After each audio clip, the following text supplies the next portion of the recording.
Hello, everybody. Welcome to another episode of Preferably Biased. My name is Ryan Grimes. We're here today, not with Tyler Dark. Don't know what's going on, but Parker.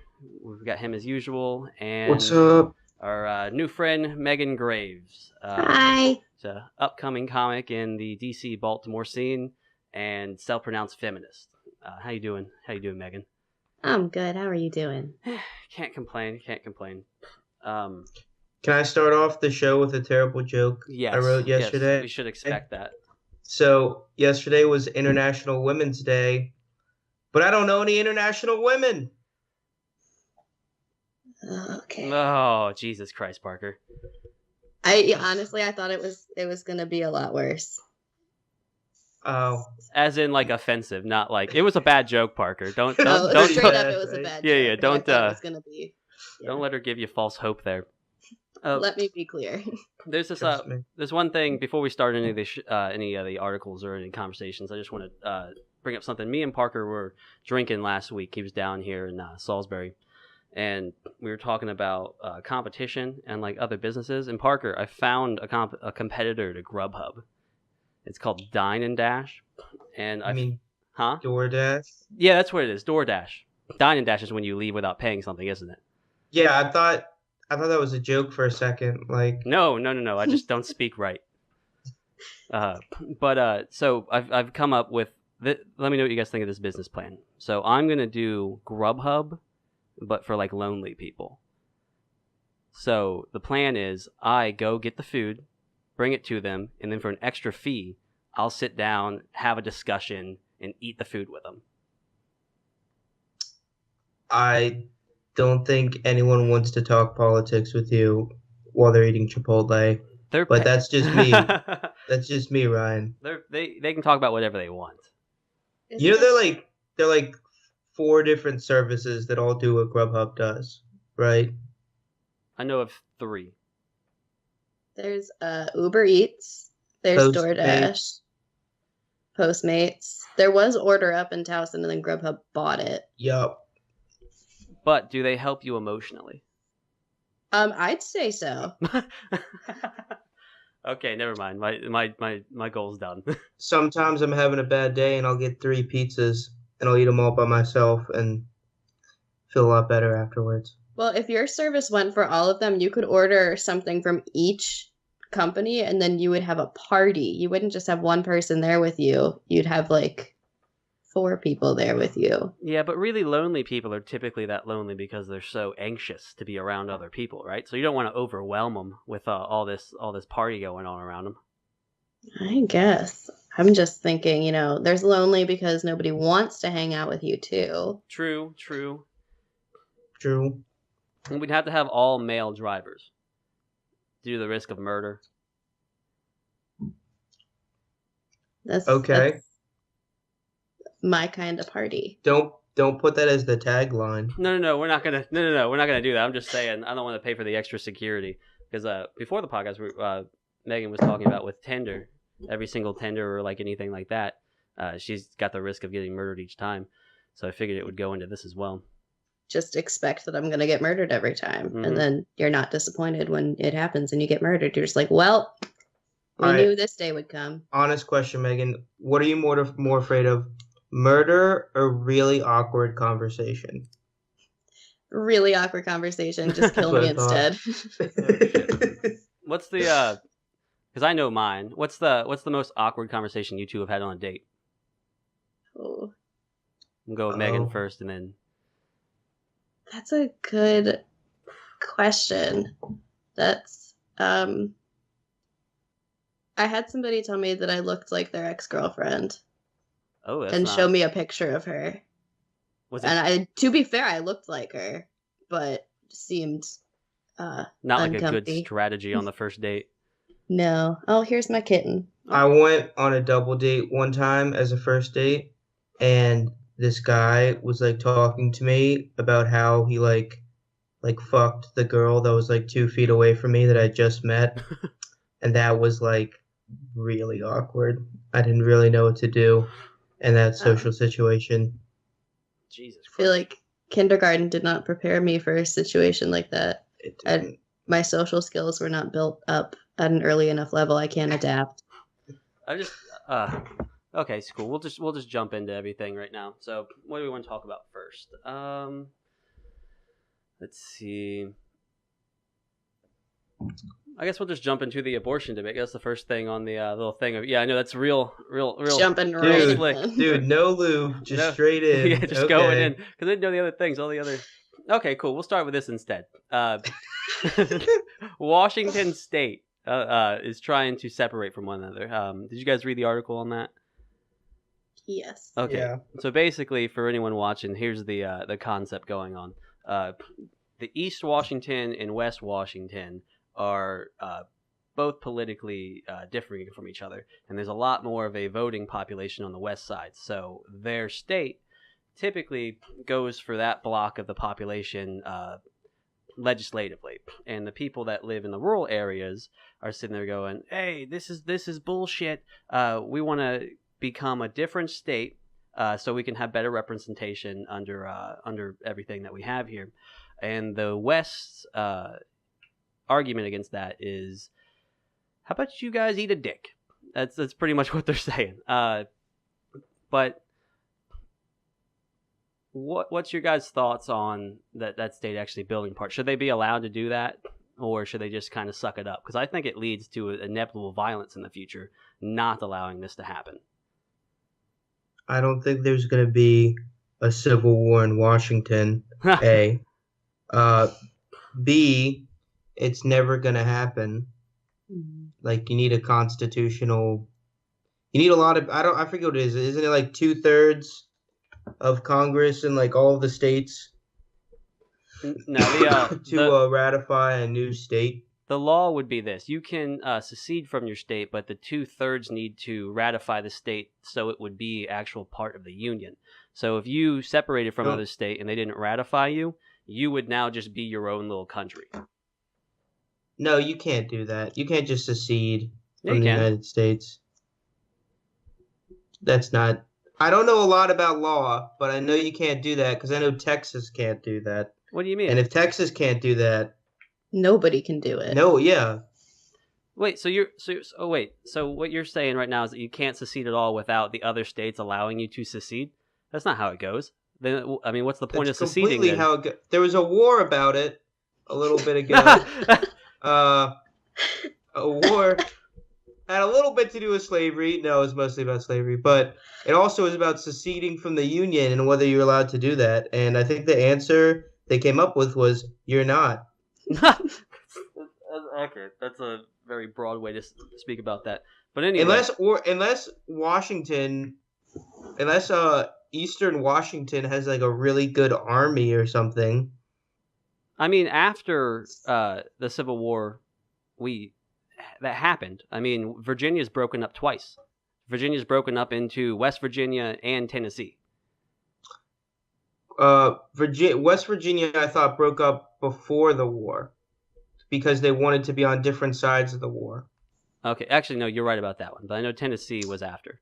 You can do it before the war, so you're on the side that wins, but you can't do it the other way around.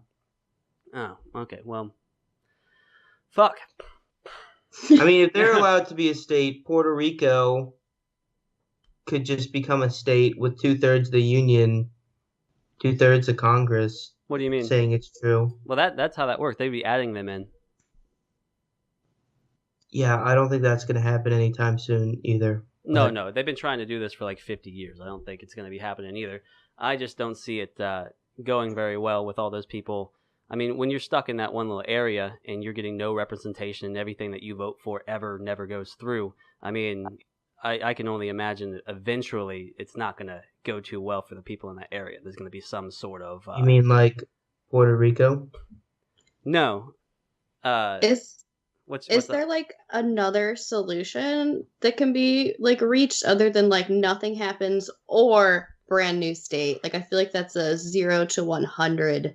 Like, is there a middle thing that could happen? I don't know like how representation works. Like, well, there has to be something else within the states. I mean, you have your local areas in which you have your own local laws, but the laws that they're complaining about more are the statewide laws that come with like gun regulations.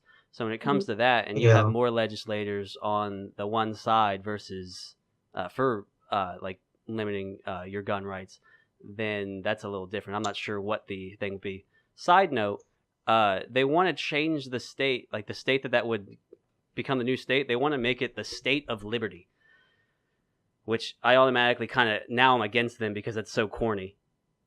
Liberty, I feel like, is the name of strippers at strip clubs you go to, Ryan Grimes. Actually, I've never been to a strip club. I've never seen the point. Yeah, I'm not a big fan of them either, but... Megan, have you been to one? I haven't, but I'm not opposed to them. Everybody I know who's gone to them has had a pretty, like, fun time. It's fun if you have, like, $600 you don't care about. But Jesus, that's so much money. I was thinking, like, $30 in one, so it looks like you have a lot. Yeah, $30 would get you, like, through the cover charge. Right. And not get you anything after that. You pretty much get to walk in and walk out. You go, oh, this is cool. My God. And then get out. I mean, it's fair. It's fair that that's expensive. I mean, some guys are into it, but I don't know. It's just, to me, it seemed kind of like, I've only been to one, and it just seemed kind of skeezy and like. Well, yeah. I don't know. They laughed at all my jokes, though. Well, yeah, they're trying to get your ones. Like, have to. Yeah. Oh God, Parky, what'd you do that? You do that National Women's one in there? That's it went up for as well as it did. Yeah. Here. Yeah. Even the stripper walked away. It's like, glad you not need this guy's money that bad. Gave me my money back. Yeah. I'm done with Just your money. Leave. Oh shit. She charged you your $30 to like have a writing session with you. It's like, listen, this is how you should probably do this. Well, one of them just straight up like grabbed my dick, which I wasn't expecting, right? And I was like, I don't know how I feel about this. Was that an extra charge, or was that just like, friendly? She just like walked up to me. Friendly dick grab. Just like squeezed it a little bit too. I was like, okay. All right, wonderful. I'm too socially awkward for this. Don't really know what to do right now. We have another article that was talking about giving mice like night vision. That was a pretty interesting one. My thing is just like, because they're talking about doing that with humans in the future. What sort of vision would you guys prefer other than night vision?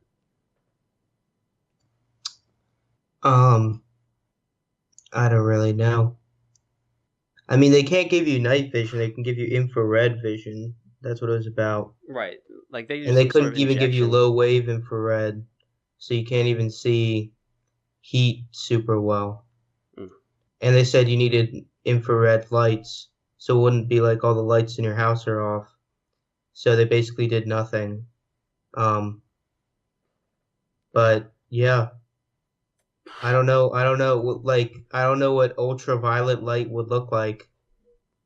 Hungover Parker is the best Parker because he just shoots down shit. It's like, hey, yeah, well, that discussion's done. All right, next time. Sorry, well, it's just they did nothing. It's like hey, well, what high wave infrared light, which doesn't let you see heat, which is the whole point of infrared vision. And they did it in mice. They said if they did it in humans, it would destroy your retina. So, hey, Parker, what would you? They said it might destroy your retina. Yeah, so there you go. I don't think they can put extra cones in your eyes without it destroying your retina.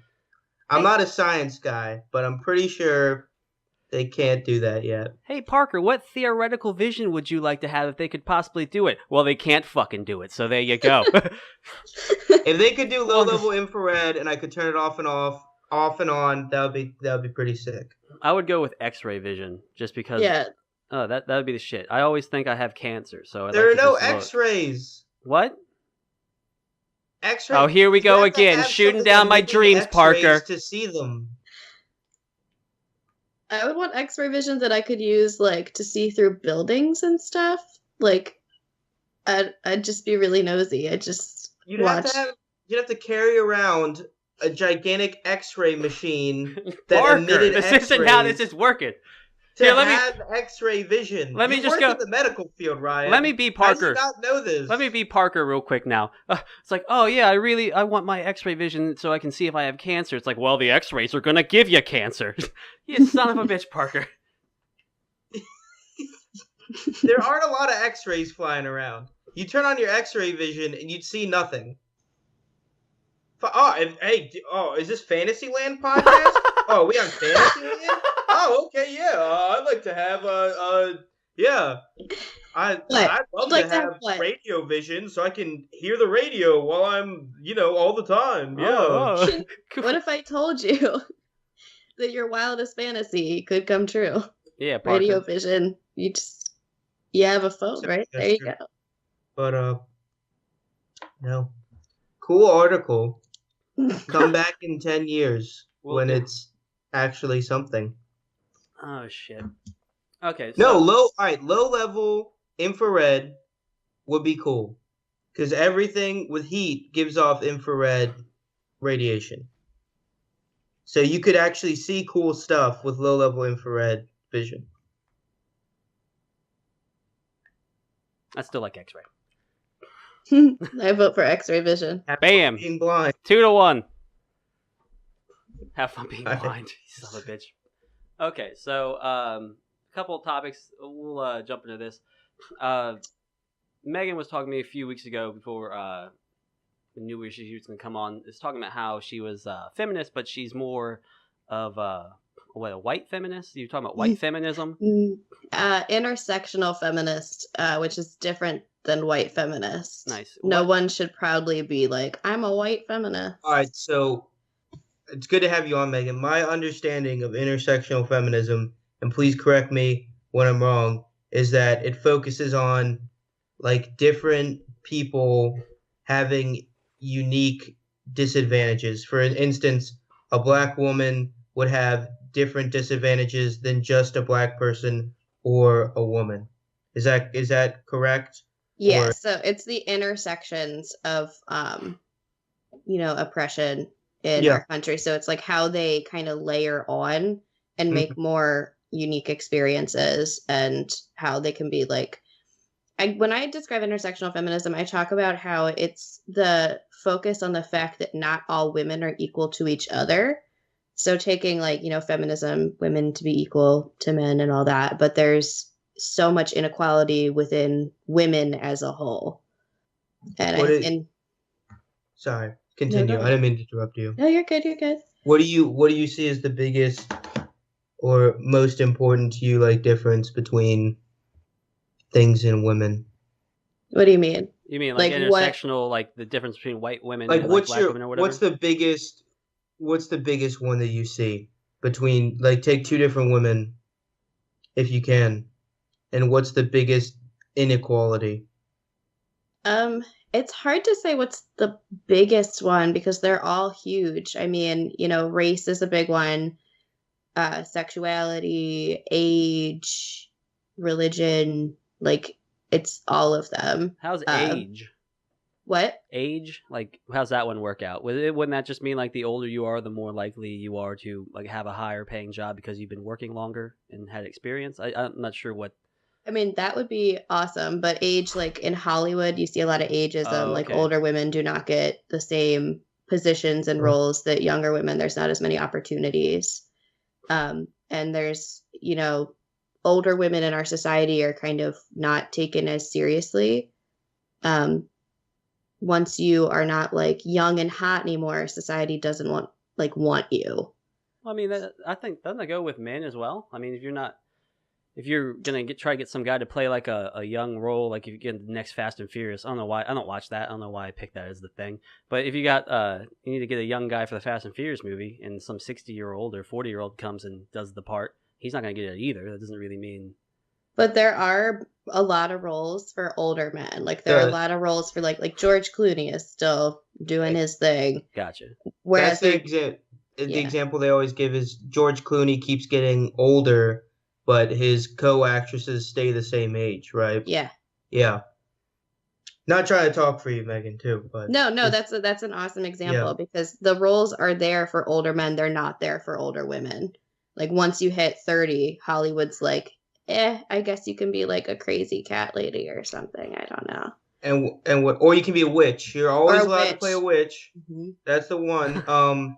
But the one thing I'd say is to that is I really don't care about, like, I agree with you about Hollywood, and I'm not saying that what you're saying is wrong in general, but like I hate when people use Hollywood as an example because it's such a like a niche community, you know what I mean? And I don't feel it's like really representative of everything else that's going on in America. So is there anything else where there's like a big example of that? I mean, I would say that Hollywood is a relevant example because it controls the media. And what you see in the media is like people take that to be a representation of society, even if it Okay. isn't necessarily. It's Yeah. about, seeing somebody you can relate to in the media is really important. Mm-hmm. So when those Okay. roles don't exist, it makes people discount people. Like it trickles into society. It's trickle down, you might say. Okay. No, I'm sorry. I don't know why I did that. No, that makes sense. The way that I understand most of this stuff is it's mainly just whatever's going to make more money. So I read one thing where it's talking about how like black actresses are getting paid less than white actresses or whatnot in Hollywood. But a lot of that might be due to the fact that the majority of the population is white. And so a white actress is probably more likely to bring more of the white audience in. So that's why that movie would probably command higher viewing, higher profit margins, and that's how those people can command higher wages on those films. I mean, that makes sense to me. But it's not. Oh, I'm sorry, Megan. Go ahead. I was just going to say, I mean, that's not even just in Hollywood, though. Like the pay gap between women of color and white women exists across the board.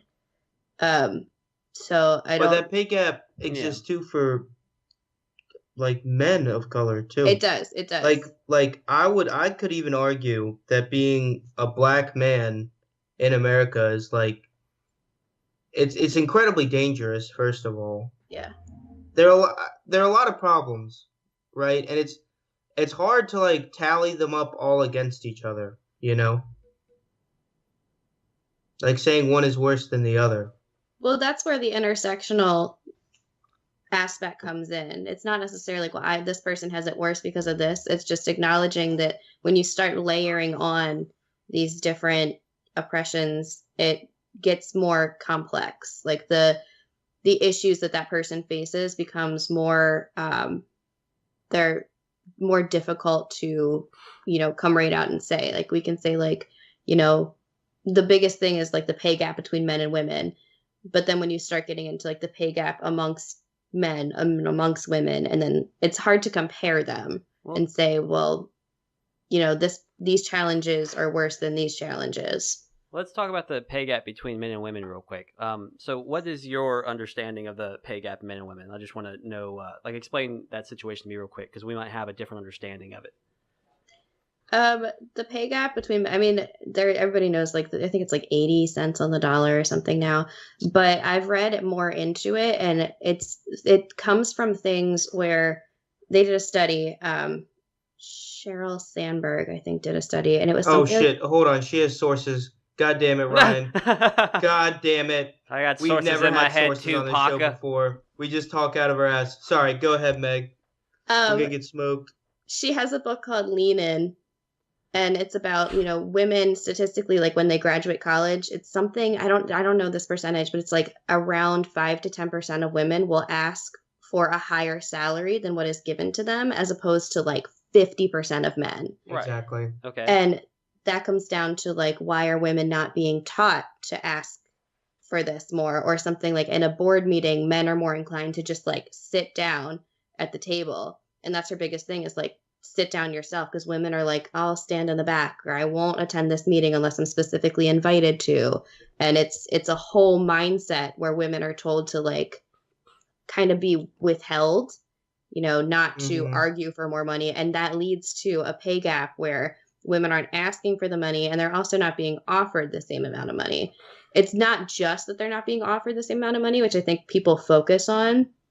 And it's that's not as large of an issue as it once did. It's multiple factors, like not asking for the money, and also like maternity leave is a big thing. I know a couple of women personally who have lost job opportunities because of being pregnant, or lost like raise and promotion opportunities firsthand. Right, the other things I've heard of, which one of the statistics I saw said that women and men generally make pretty close to the same amount of money right out of college for entry-level jobs.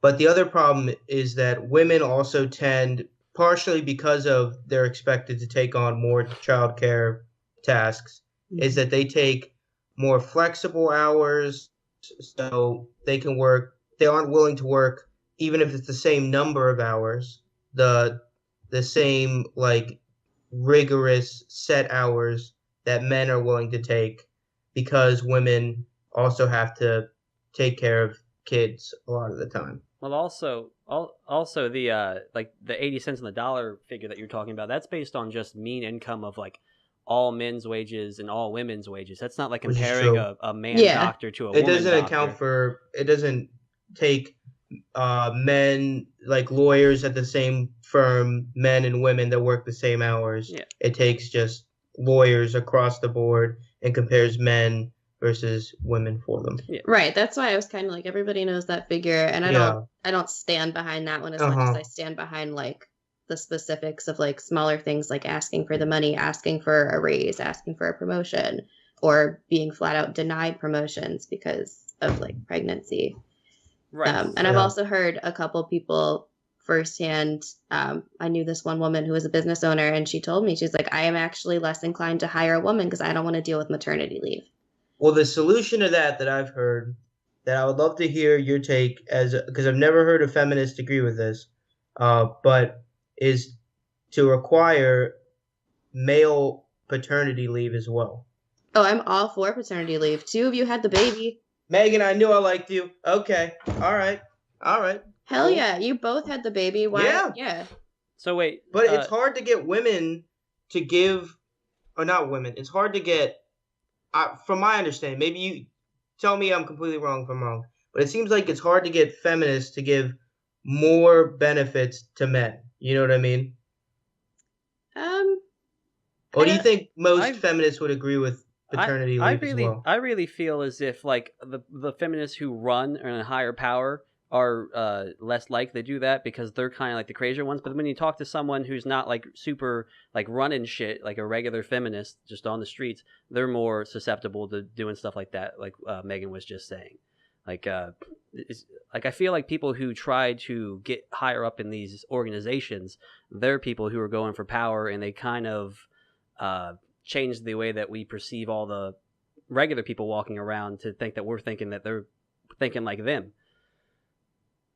I think that when people think about feminism, they do think about like, you know, like the man hating and whatever. I think it's because that group of people are louder. And because people want to demonize feminism. Mm-hmm. So when they look for examples, they look for like the 1 out of 50 that's like, I hate men and I would never do this for men, instead of looking at the other. Like most women I know are feminists. Most people I know are feminists. They're just afraid to use that word. Right. And it's because society feminism too, I feel like today has such a wide range of beliefs. Like some people would say, if you think men and women should have equal rights, you're a feminist, right? Whereas some people would say, if you aren't actively working to end the differences between men and women, you aren't a feminist. And there like just seems to be so many different schools that talking about them as one collective. And it also seems inappropriate. It also feels like the more radical schools that you're talking about, even though it's less, those are the people who find positions of powers because they're the most committed to their radical ideas, and that's who kind of shapes legislatively the whole feminist movement, and like that they're pushing for the future. You know what I mean? Yeah, I get that. And there are, I mean, my definition of feminism is that you are actively making yourself self-aware and actively trying, even just on the day-to-day, to make yourself a better person and being aware of the differences between or like the injustices between men and women and also between all women. And it also just, it doesn't stop. Like feminism has actually been at the grassroots movement for a lot of different political movements, like for the environment and Black Lives Matter. Like a lot of political movements, it's also people who would say that they're feminists. And getting alcohol legal. Don't forget that, Megan. Oh, hell yeah. But that's what? Hold on. Look, I'm all down if you want equal rights. But you try to take away my beer? Not gonna happen. Not gonna happen. It's not gonna happen. I know. That was a pretty stupid thing I just said. I apologize. But okay, so what are so what have you researched with feminism that the ideas to fix that sort of thing? Like you're talking about women not talking up. I don't like so a lot of the concepts that people talk about are more of an oppressive concept. So I'm having trouble finding how 10% of women having the confidence to ask for a higher wage right off the bat comes off as a sort of oppression instead of something that I'm not following that at all, how that's oppressive versus how women happen to be at this point. I'm not necessarily, I mean, oppressive doesn't quite feel like the right word for it. And feminism is about like the intricacies like that, like why it's sitting there saying, okay, why is this happening? What are we teaching women that is causing them to not speak up? It's not this big, it's not on the same caliber as like domestic violence and things of that nature, but it's these small intricacies that are also in existence, like microaggressions, especially like when you talk about like race, like people don't realize what microaggressions are, which is, it's not blatant like racism. It's saying, I just heard the other day somebody be like they're a white person. They're like, yeah, I just don't think I could ever sleep with a person of color. And I was like, that's racist. And they're like, well, I don't, like, I have a black friend and blah, blah, blah. And it's like, well, I mean, what if, not being sexually it seems attracted. Like there's a split. Like some people say you're allowed to have your sexual preference. This is a good discussion too. Yeah. Some people say you're allowed to have your sexual preferences, right? Like if a woman doesn't like dating short men, Parker, like that is a preference, but that's not heightist. You know what I mean? Right. Like I personally am opposed to sleeping with anybody of color, but like are people not allowed to have their preferences when it comes to sex or whatever? Well, that I have an example with me because I'm not sexually attracted to like very dark women, but like a mocha skin tone, all day long into that. You're not helping yourself out. But what Ryan. I'm saying is that doesn't make me. Sounds... It's just a sexual preference that I have in the looks. Like so, I don't. That doesn't make me racist. I wouldn't say, but in this context, apparently, it would. It's called like a microaggression because when you feel like sending that message makes women of darker skin tones feel like they're not attractive. And it's not saying that you personally, like they don't care what you personally think, but that's an like overarching theme. And it's led to like the fetishization of like lighter skinned people. So like I have a roommate who's Iranian, right? Dated a bunch of white girls, and he says, I'm done with white girls. I'm not dating them anymore. I don't like them. Is that also a microaggression? No, because so this goes into like the reverse racism argument. And I'm on the side that there is not reverse racism because racism it's systematized. It's in our society. It's, slavery has not happened to white people. Yeah, I mean, so you can't like, it doesn't have the same history of violence behind it. So you have following your logic though, isn't that a different type? Like, isn't that still fetishizing like other races though? Yeah, because now you're no longer into the white chicks. I mean, and there is a big problem like in general fetishizing women of color. There always like has been, and that goes for all non-white women. But I mean, that could also go to the actual demographics of the country too, where they're, 6% of the population. I think black people are 13% of the population, so black women would be 6% of the population. I mean, they're a small proportion of the population, so through the grander what is it, 60% of the population is white? Maybe you could say that they're fetishizing that because it's not as prevalent, you know what I mean? I'm not sure if I'm wording that properly. I just think, in any situation where you're like, I would not have sex with this entire group of people is sticky. I don't think it's if I said I never had sex with men. Well, no, that's different. That's very. I'd even say that's very different, Parker. Well, why is that allowed? Why are you allowed to have a preference of men over women, but you can't have a preference? That's an intrinsic part of who you are. That's an immutable characteristic. But you can't. I'm kind of playing devil's advocate here. Right. I kind of know why. Right. I see what you're saying. But why is one of them okay and the other one's not? Well, one of them is pretty different sexual acts and what you're looking for to have in your sexual experience. The actual act of sex is going to be different depending on if you're with a man or woman or gender nonconforming person. And to say there's just so many people in the world to be I'm never going to have sex with somebody who has dark skin is I don't know, what is, how is it, because in your mind you're saying there's no way that somebody with dark skin could be attractive enough to me for me to have sex with them. I think I'm following now. But people do that with all other types of things that aren't race, right? People go, I don't want to have sex with someone with tattoos, right? And you could say the same thing. So many people with tattoos, how do you know you'd never want to have sex with them? You know what I mean? But getting a tattoo is a choice, though. So if I dye my hair. Height then. I didn't choose to be 5'6". But here we are. I can go through Tinder right now, pull up 50 profiles that say I'd never have sex with a guy. I'm only looking for people over 5'10". You know what I mean?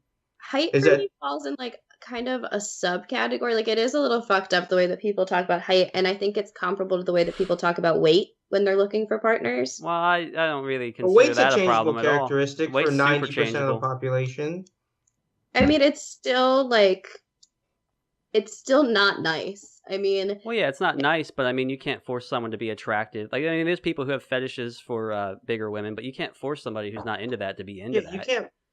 I think it comes down. That's the point. Is you can't force somebody to be attracted to somebody else, right?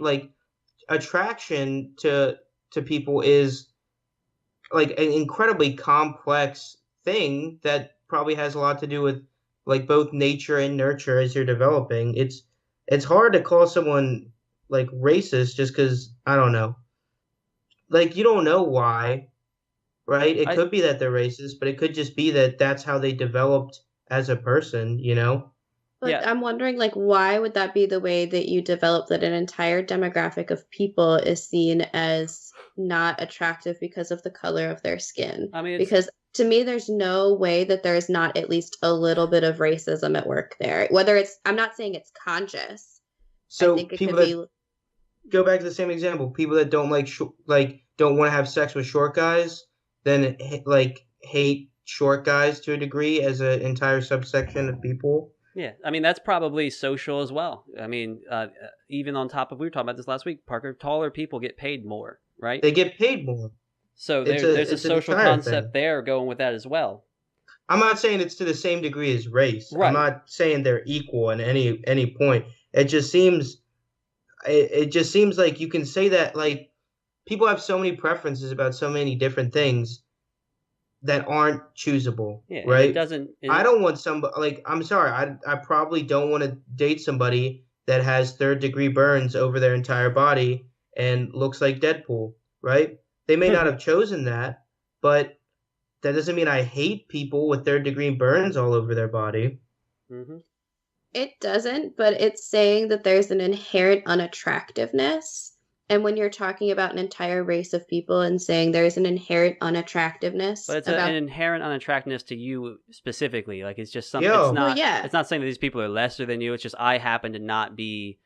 I just happen to not want to, or find that skin color attractive. I mean, that doesn't mean that you think that person's like a bad person or that they're not equal to you or anything like that. So I'm not finding where the racism comes in. I think you're getting into dangerous territory where you're saying finding somebody unattractive is the same as saying they're less of a person, which is totally not true. I'm not saying, I mean, I didn't say that. I'm saying that it, like, there have been other studies done where it goes in the media as well, where this is a perpetuated belief. Like, you're not the only white guy who feels that way, that they don't want to have sex with a woman who has darker skin. It's a pretty prominent belief, actually.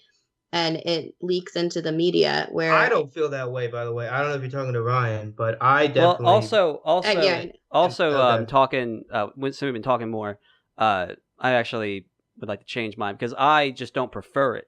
I have found dark-skinned women who I have found attractive, and I would. I just thought this whole thing at the beginning was just preferences, not that I would never do it. So I might have misheard earlier in the conversation. Okay.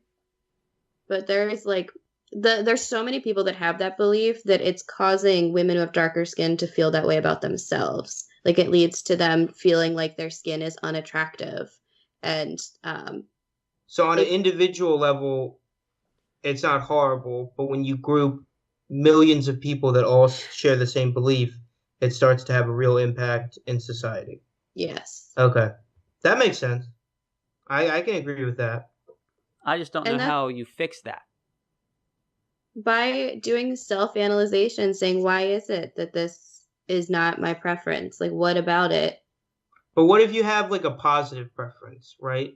Like I know a lot of white guys that like Asian women. Like that's their preference. Here. Is that that's kind negative or positive? It's negative in the opposite way because then you go into fetishization. And so you're fetishizing everybody. Yeah, so I don't. White women and not white women are both fetishized. So it's just fetishization. Oh, but are they fetish? God, that's a hard fucking word to say. It really is. We're throwing it out here so much. Let's just say fettin from now on. Fettin. All right. So is fettin? Are you saying also that like fettin white women is a different thing with different like baggage that comes with it than fettin women of color? It's different because those fetishes have led to, again, like media portrayal of like Asian American women in particular. That is a common like fetish, is to be into Asian women, and it takes away their humanity a lot because people don't see, they just see them as that, and it's a problem among like media perception of Asian people.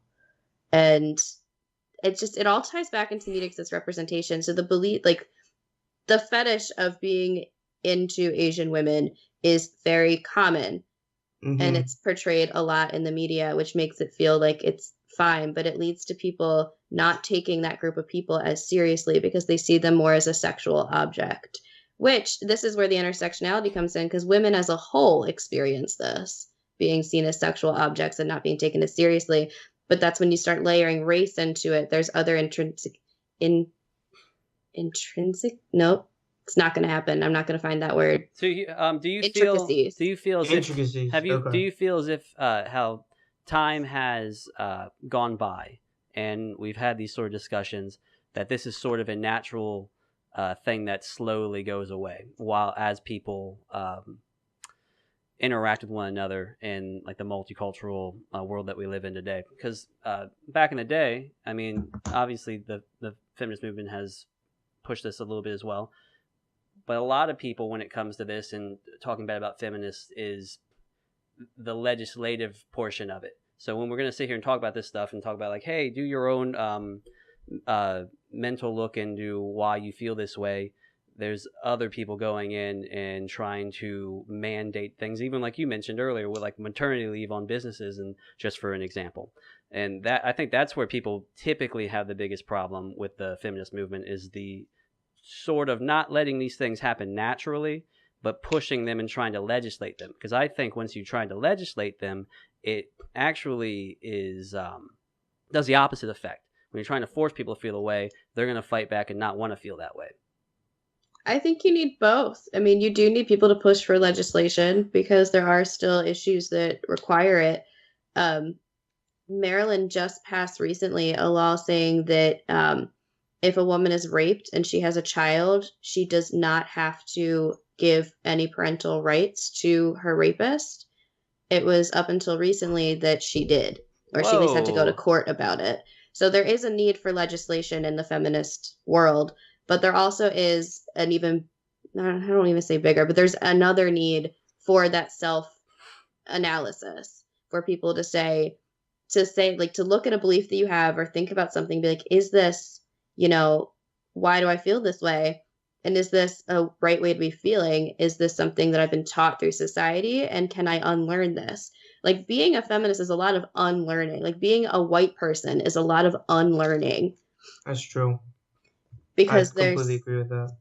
There's so much that society has ingrained into you. There's just so much racism in society that it would be, you'd be in self-denial to say that there has been no racism that's like seeped into you in the way that you perceive things. So the challenge isn't saying like, well, I'm not racist. It's saying, okay, what do I need to unlearn? Where are my beliefs coming from? Which ones are problematic? And how can I, turn them into something different? How can I unlearn the stuff that I've learned? And it's a difficult process, and it requires a lot of like being humble, and it requires like putting your pride away. And I think that's when, white people start getting very defensive because they're like, I'm not racist. It's like, well, everybody's racist. But I think it's also part of the problem on the side of like the left is that they change a lot of language. Mm-hmm. So, for example, you're saying there's no such thing as reverse racism, right? For like, well, I kind of get what you're saying. Like, I get the concept of what you're saying, but I might not agree with like the language of what you're saying. Do you subscribe to the? Wait, if you discriminate against, if a black business doesn't hire white people, it's still racism. It might not be the systematic like power structure racism, but it's still like it's the changing of language that has really led to the disconnect, right? When a white person says, I'm not racist, I don't think they mean they're Jesus Christ himself. What they mean is, I don't actively try to discriminate against people because of their race. Now, that's very different from saying passively and unconsciously I discriminate against people. But like, there's a disconnect between the two systems of language there, which I think it doesn't help the discussion when one side is constantly, changing. Kind of moving the goalpost. Not the goalpost, just what the words mean. I totally get what you're saying about racism. It makes perfect sense. But for me, that would be talking about a certain type of racism that has more effect in the world, rather than just discounting everything else that isn't that as not being racist, right? For me, it's hard to remove the history behind racism and see that, if there was a shop owned by people of color that were like, we're not going to hire white people, I don't see that as the same as a group of white people saying we're not going to hire a person of color. Like, it doesn't hold the same. It's not the same, but it's still part racism of a larger set of racism. Would you agree with that? What would you call that? That's not like prejudice. Prejudice? But isn't that racism? But that prejudice doesn't tell you anything about the type of prejudice, right? Like, if you say racism, you already know, like, you have a little bit, you communicate the information more quickly, right? Like, you already know it's about the color of the people's skin. I guess I've gotten in this debate a lot of times because for me, and I know I'm not a lot of people agree with me, but I cannot remove everything surrounding the word racism and use it in that kind of instance. I Okay. don't know what other word I could use for it. But for me personally, like that's just not how I would define that situation. See, But that's like, the problem, though, there's is everyone has different definitions of everything. but there are also tons of groups of people that have been discriminated against in the name of racism. Right. Like if a black person is racist against Asian Americans who or Asian people who have also have a history of racism in the United States, is that racism? Yes, for me, it's only when it's switched against white people because white What? people have predominantly held power over all other groups of people. Okay, so check But this. that doesn't have anything to do with history, say though. say Black that people, I don't know. say that the roles got switched real quick. Like say in Maryland, everyone that ran anything ended up being a black person, and you had the complete opposite role. Like the majority of people were black, and we still had the past of slavery, like black people enslaved, and we had this area. The majority of people were black in the area and had majority of the power in that area, and they prevented white people from doing anything in the area, like buying shit or going to restaurants. Would that then be racism because the power dynamic has changed? If the power dynamic actually and legitimately changed, then yes. But until that power dynamic But changes, there's no difference, is what It, I'm thinking. It's like that person who was less power at the time still had those hateful thoughts that they were better than the other person for their race, that when they got into power, started implementing that. So the thoughts are still there, and the thoughts are what is racist. It's not the power. Is my thought on it. I don't believe the power should be considered into your racist view. I I mean, it adds something when it happens with power. I'm not saying that's wrong, but I also don't agree with this like dichotomy, like this, like you either have power or you're completely without power, right? Like that's part of my problem with it. Is it power is not like bimodal. It's not like binary. Like black people, even if they have less power, still have power. well, I'm not saying that power is binary. I'm saying that in our, our history and our current society, the majority of power is held by white people, specifically white straight men. And that's where the intersectionalities come in. If you're not that, if you're not a white, straight, cisgendered man, you have oppression working for you, work against you, not working for you. Um, and that's why Okay. it's hard. Like I cannot remove that structure and see it in the same light when things are switched unless that structure has been dismantled and replaced. But like when Obama was president, right? Highest thing of power was held by a black guy, right? Like is that still like is there are you saying that still like the underlying structure is still Yes. racist or whatever? Yes. So how like what would be a test to know when that's gone? I mean, Or is it just never It's gone. like I think it's gone when that oppressed group is the group that gets complete power and then switches it. And then you have I'm not saying like this is what you believe, but I know I feel as if there's a lot of people who go out for political power who don't want to get rid of the things that oppress people, such as the ridiculous drug laws that we have. They want to get in power in order to flip the oppression. I think there's a lot of people with that, and that's with every community that is considered like an oppressed community. There's the people at the top, I feel, have that sort of aspect of thinking versus the people who aren't really super involved in it, really just want things to be gone with the oppression. Like back in the day, with unions, when the unions started, they're only for white people. Like black people couldn't get into the unions. But black people started undercutting the union wages, and they started getting employed more by people. And then that's when the white unions went on to put the minimum wage laws. So everything that I'm seeing that oppresses people throughout history was something that seemed to be government mandated. And nowadays, like, it's not really like that. It seems to be just like a social thing, like you were talking about earlier. It's like, oh, they don't prefer that, but I don't even know where to go with this. The free market can't fix racism, Ryan. I believe it can. I'm not having this discussion again. It can. It can't fix race. It can't. No. It would have. It can't. I want to study, Ryan. I want to study on.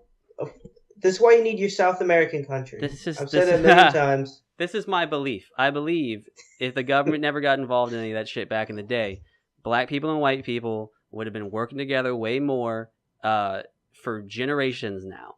And they would be working with each other on the sites, getting to know each other more, and there would be less racism today. I think that's the only way to end this sort of thing, is to have people interact with one another without force. Once you start mandating shit, then people start thinking that their racial ideas are right for some reason, or they just don't like being, like, no one likes to be told what to do. As stupid as that sounds, like, that's kind of what happens there. And you can't let the government take the... I don't think you can blame racism on people not being wanted to told what to do, Ryan.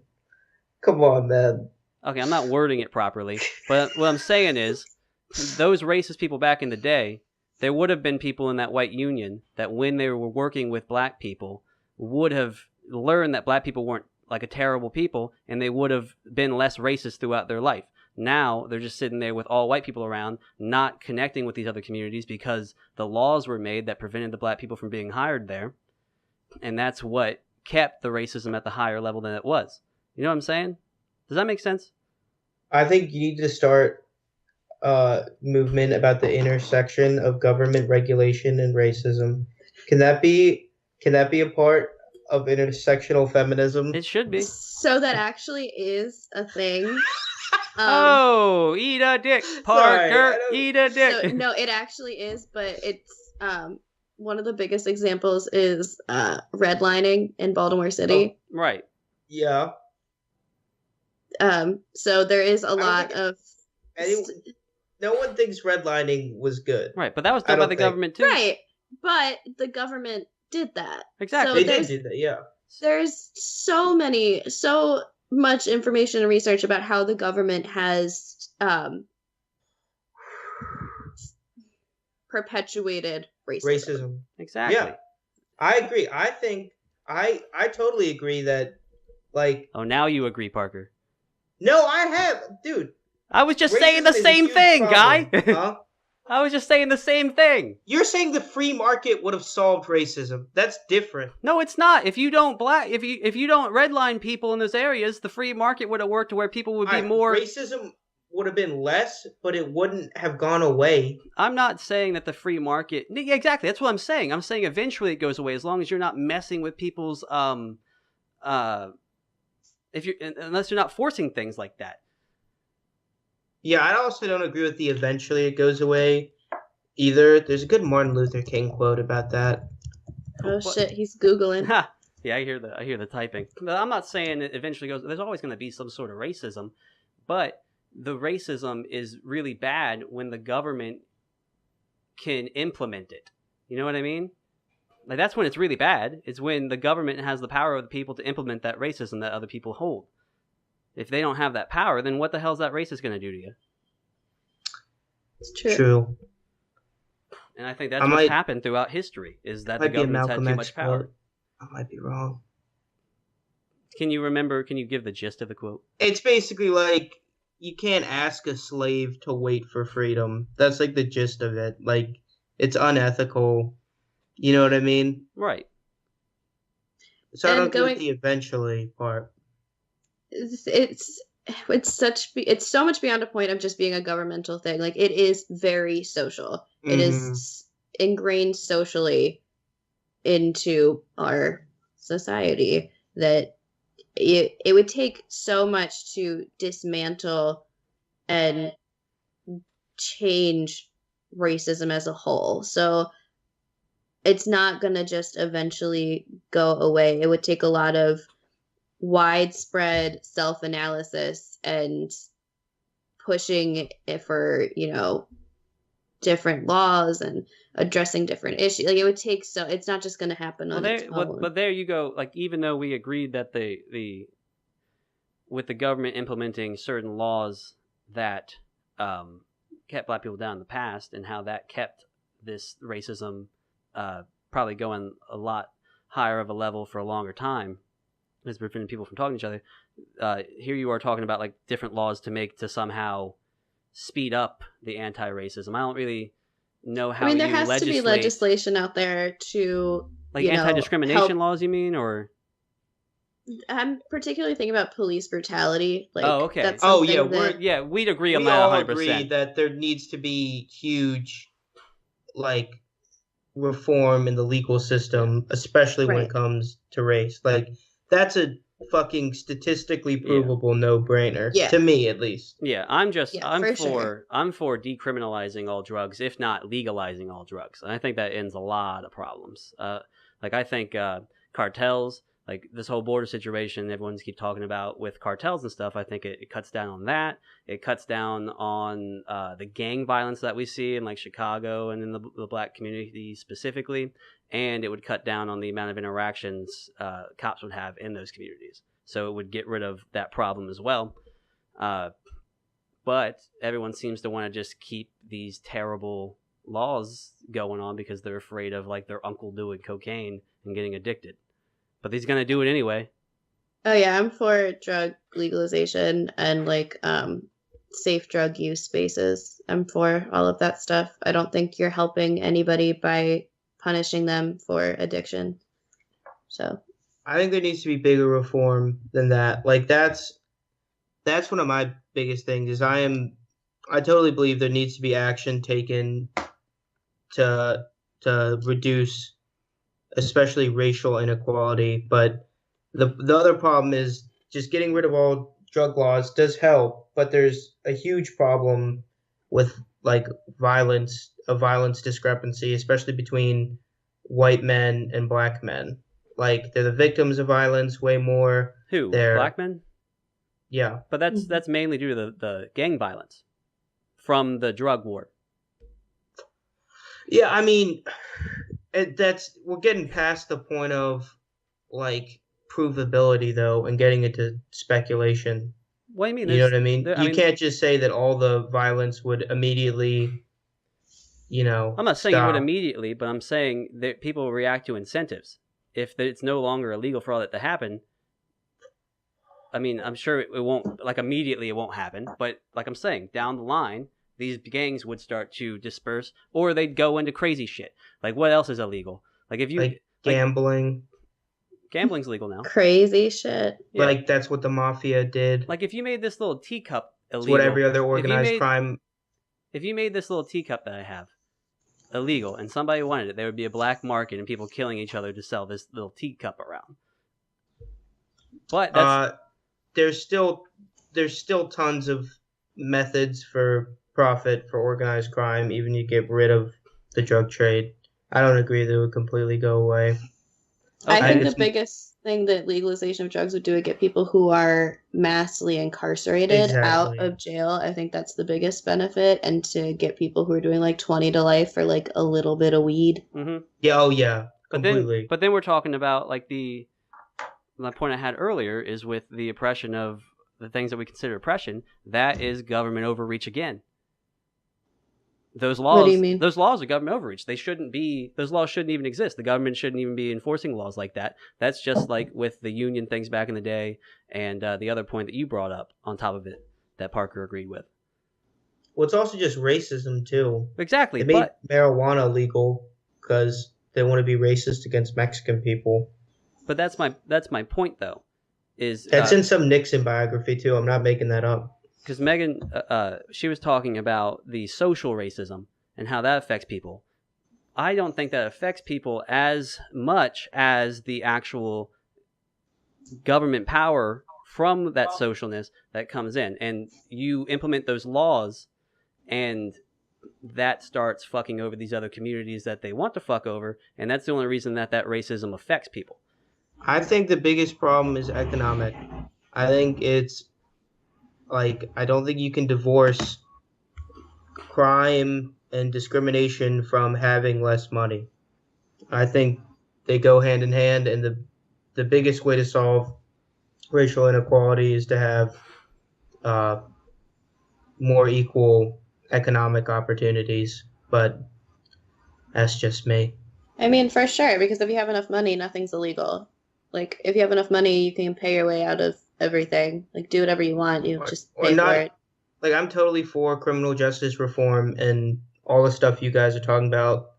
But I also think that doesn't solve the problem that economically, especially black people have been discriminated against in America, and it's such a snowbally thing of having wealth leading to more wealth that if you don't fix that problem, nothing else really matters, right? Well, that's Like one of my favorite things I learned in like my one of my American history classes was like after the Civil War, leaders in the black community didn't want the right to vote, they wanted land, right.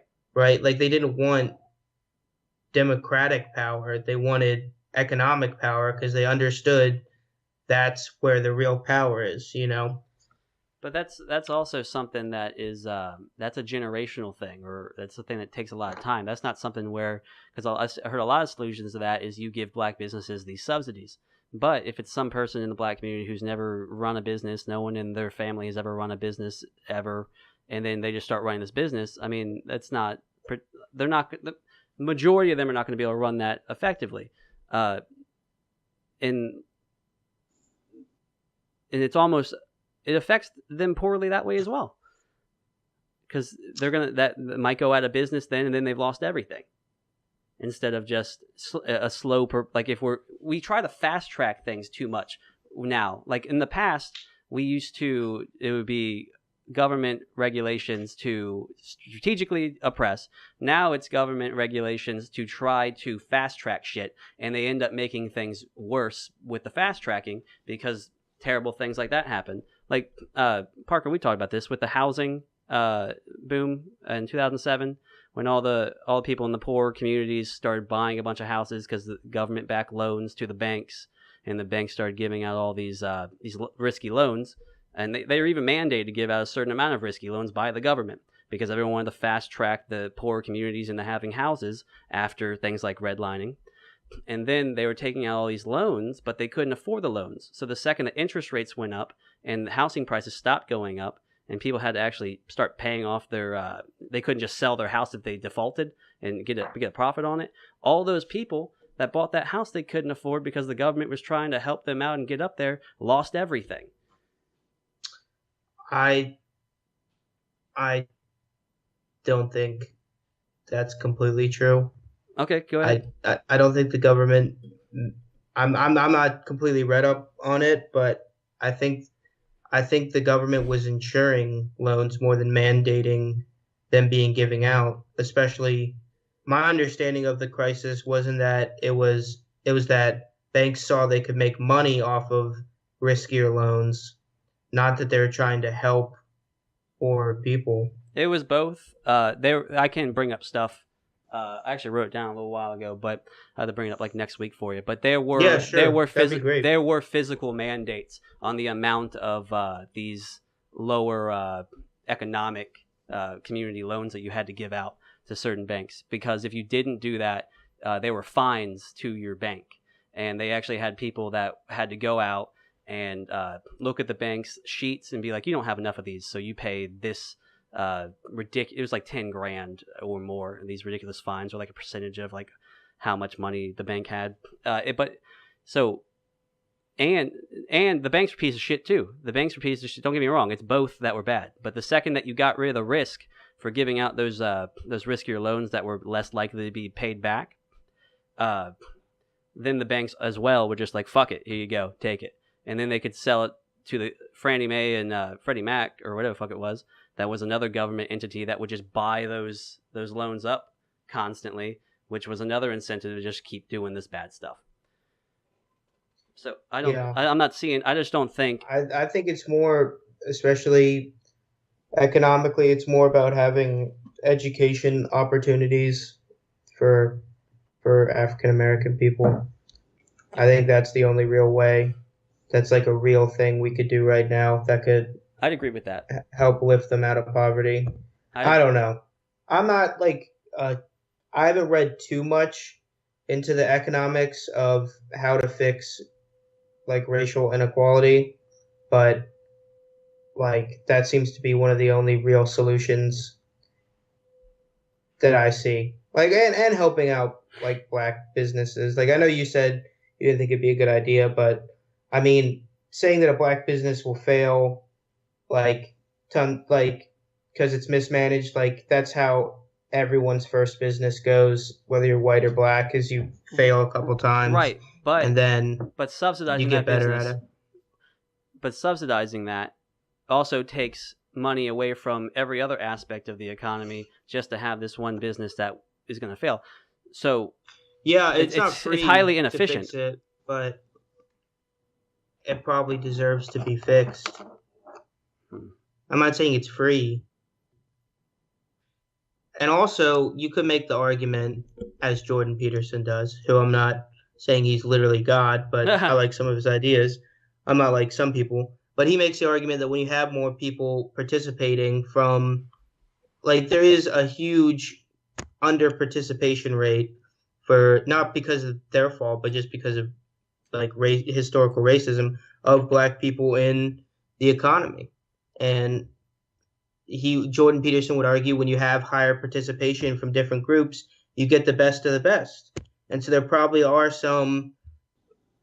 probably more than some black people that just haven't had the opportunities that would be better than their white counterparts at running a business. Right. I just haven't been able to do that, which could have a net economic I'd effect, agree. But I'd agree with that. I also don't think you need to make money off fixing racial inequality.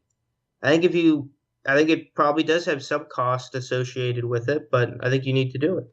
But you would want them to have businesses that were productive and that you didn't have to keep subsidizing. I just think that the subsidization of the particular business owner on their first time of any race is a poor move, even for that business owner, because they're not going to see there and see the faults that they had in their business because it's going to keep going. So they'll probably see the faults in their business. The subsidies aren't 100. They aren't 50% of your operational costs. They're like 10%. Yeah, and you're still losing your own money if your business fails. Dude, the typical business makes like a 2% profit. Not the first one. Exactly. I mean, that one's going to go bad, but you're going to keep that one afloat by giving that, even like you're talking about 10% subsidy, that keeps that business afloat, still inefficiently. So now it's going to be in the black community being an inefficient business, but not growing. I'm pretty sure almost all the things that have been proposed are for like under a certain number of employees. And I don't think they're indefinite.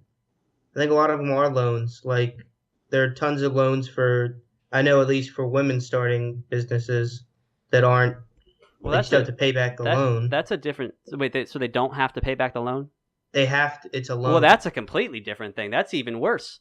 Because that's someone that now you're giving them that loan and they've had no business experience whatsoever running something. Now if it doesn't go well, they got to pay back that loan on top of all that shit. That's even worse. I haven't gone into the specifics of it, but it's hard to get loans, especially when you're African American. I know that. Mm-hmm.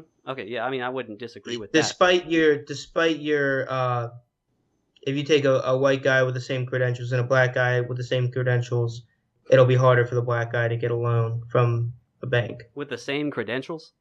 Yeah. There have been studies. Gotcha. There have been tons of studies on stuff like this. This is like... There's people even go off of names. Like, people are even racist just by seeing the name on a piece of paper, like for college applications. And it's like crazy how racist it is, too. It's not like 5%. It's like 20% less likely to get a job if your name's... I'm not going to be stereotypical. Tyrone versus, Bob. I feel like Bob's not getting hired either. Let's be honest. Let's pick a Tanner. Tanner's getting hired. Tanner's getting hired. Kyle. Oh shit. Okay, so I think we've that was a good talk actually. That was very good. That went good. Let's move on to What do you guys want to talk about next? Abortion laws or transgenders in women's sports? They both sound so low stress and casual. Yeah. Whatever. Let's do transgender people in sports. Because for me, it's pretty simple.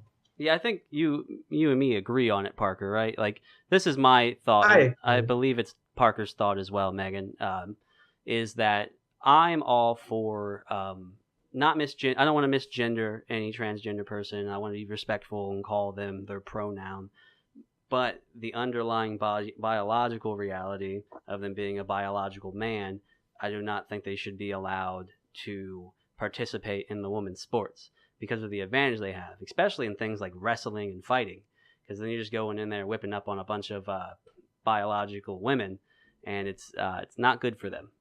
What's your thoughts on it? I think that transgender men are men and transgender women are women, so they should be playing the sports that they are.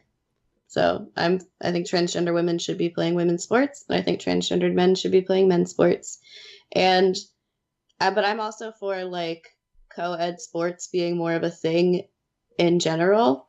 Because a lot of sports are co-ed. NFL's co-ed. Yeah, women can play in the NFL. Women can play in the NFL. Women can play in the NBA. Yeah, so I don't see why it would matter. Well, it matters because it matters in like I'm trying to. I'll find her name real quick. Well, there's a transgender woman who fought in the UFC.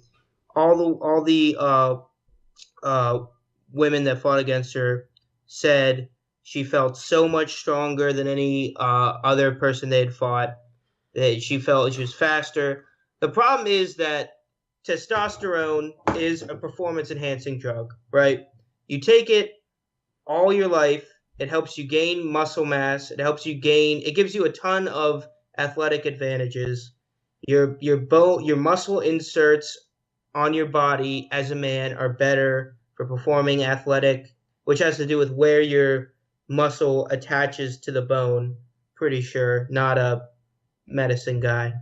And I don't know. Correct. I just think like I am completely for transgender women being able to compete in women's sports if it gets to a point where they don't have incredible physical advantages over other women.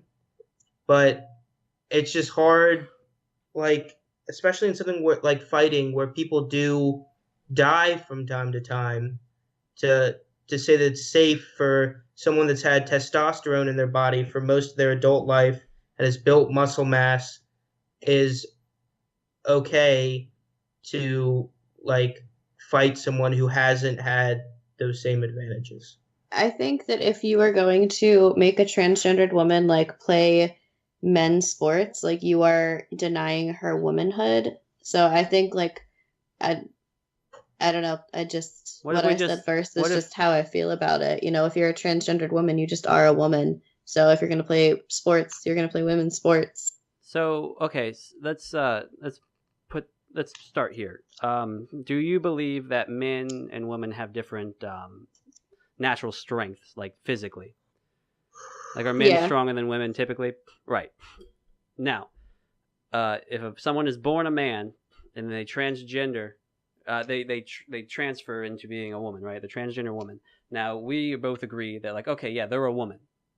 We're going to call them, they're identified as a woman, everything like that. Do they still have the biological benefits of their biological birth as a man? I mean, I guess, but there are still women who are stronger than men and stuff like that. Like, I think to say, you know, this woman beat all of us and it's because she is transgendered is kind of a cop-out.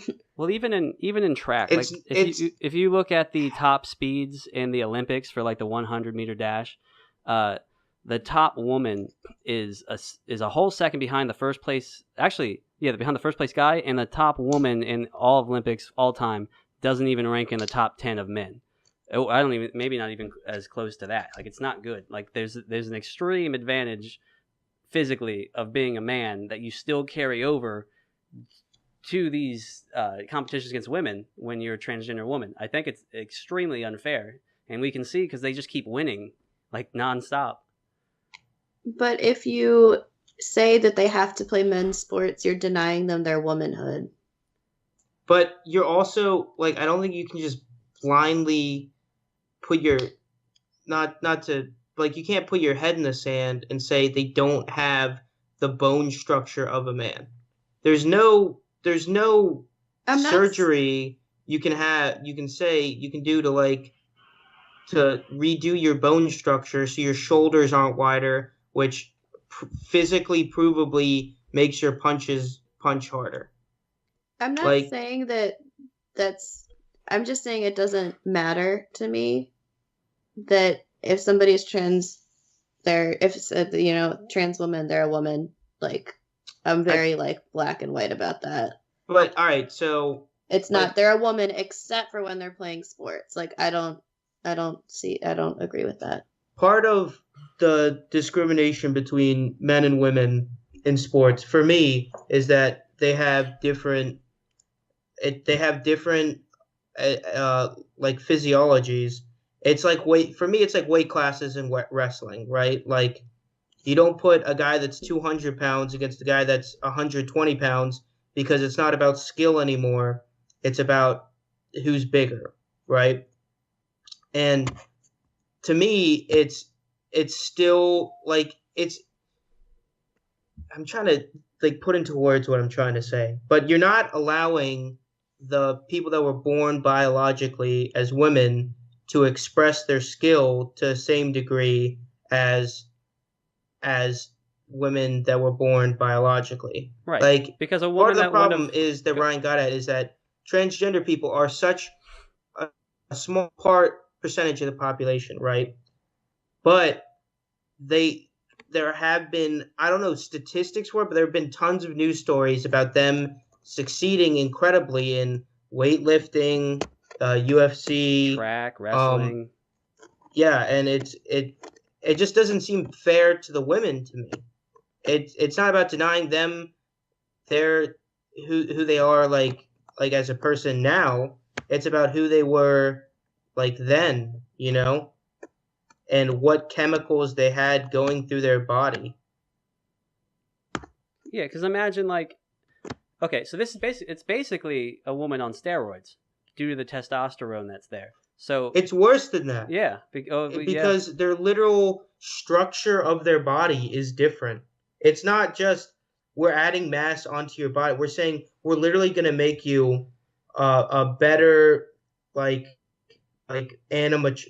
Literally, we're going to make your entire structure of your body better to do sports, pretty much. Now, Megan, do you feel as if not allowing them to participate in the women's sports somehow has a negative impact on their psyche, and that's why you're kind of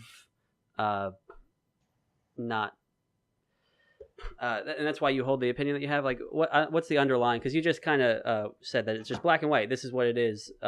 If you feel comfortable talking about it, like some of the basis under the opinion. I mean, yeah, because then you're othering them out.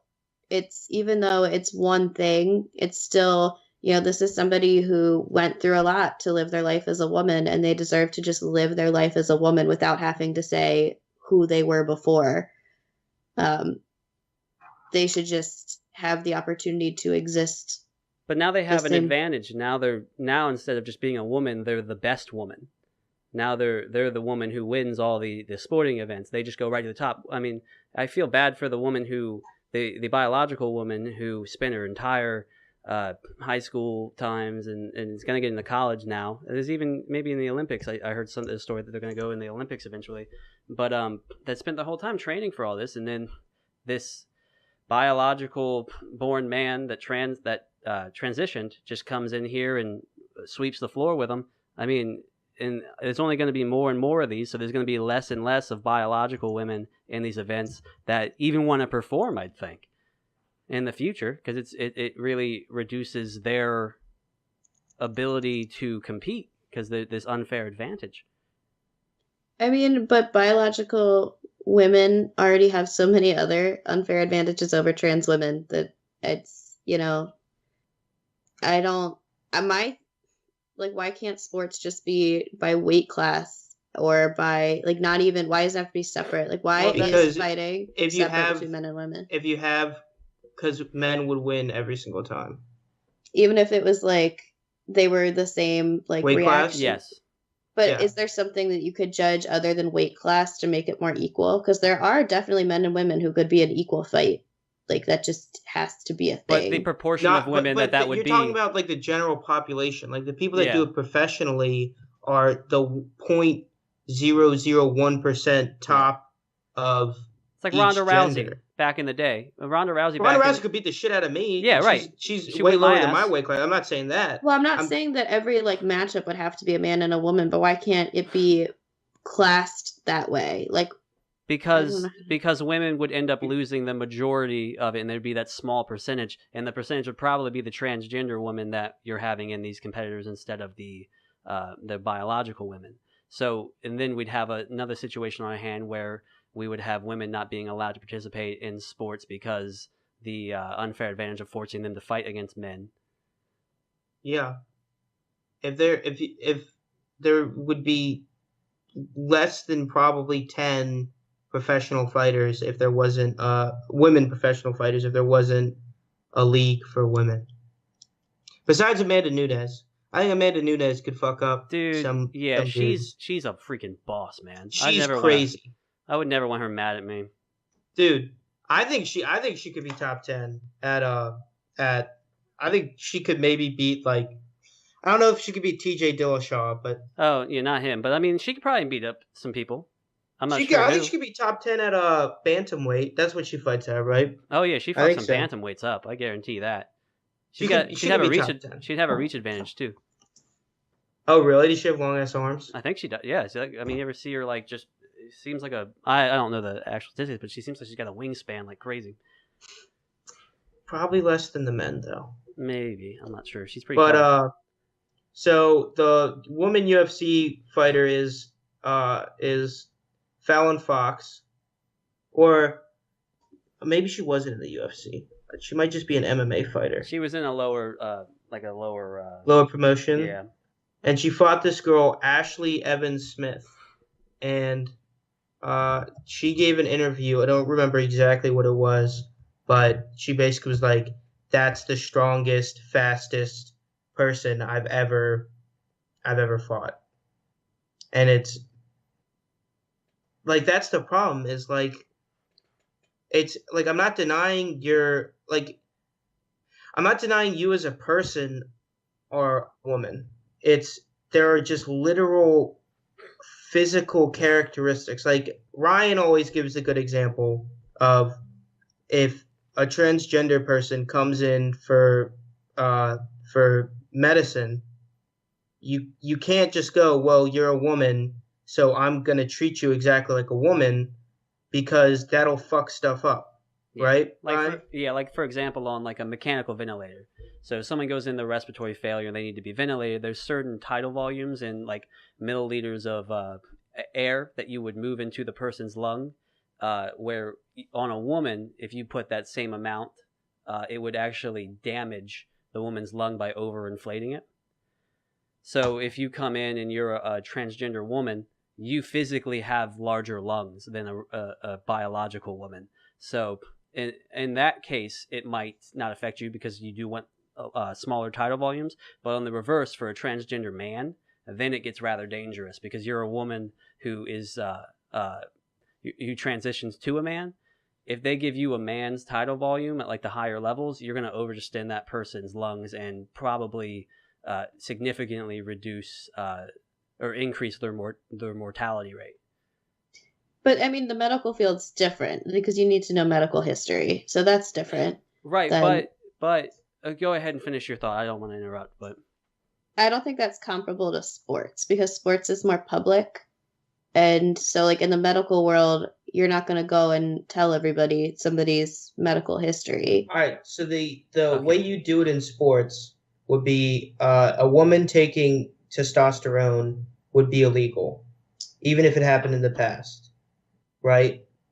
So you would have to say women that have had a certain amount of testosterone in their bloodstream aren't allowed to compete, which would just disqualify transgender women altogether. But that would be awful, because then they wouldn't be able to play that sport. Then we could have a trans Yeah, league. but I mean that would be the analog is so for a woman it's illegal for you to take testosterone. As a man, it's illegal for you to take testosterone. But like a transgender woman would have had incredibly higher levels of testosterone in their body at some point than a cis woman. Can I make a point real quick with the medical one versus the sports? Because it comes down to this. You were talking about like, oh, it's different in the medical field, and when I say this, let me preface this by saying that when I don't misgender people. Like I think I do. I've talked to Tyler about it. I think it's a bad thing to do. I think if someone's gone through that rough mental struggle there, the best thing you can do is call the person by their pronoun that they want to be.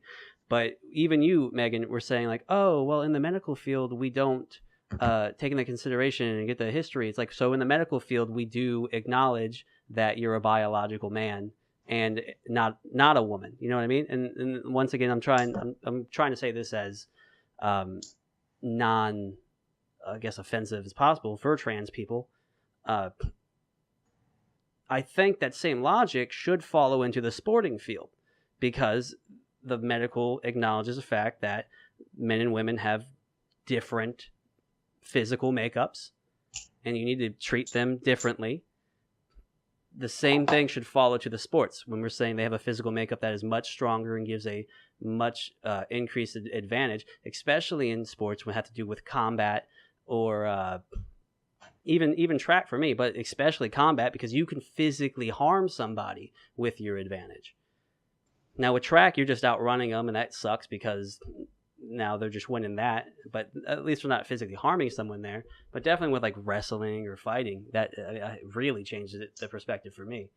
It's just hard with the results, like we've seen, to divorce the fact that they're transgender from the results. Like, have we really had enough results to make a blanket statement though? Like, how do you think there have been enough trans people in sports that we can make an actual like... Probably not. Megan, you're probably right on that, but the few results we have seen, like I think it was an Australian weightlifting competition where they allowed a transgender woman to compete, and she broke, first transgender woman allowed to compete, broke the deadlift and I think the squat record for Australia, which is just like, it's hard to look at that and say it's not because they're transgender, right?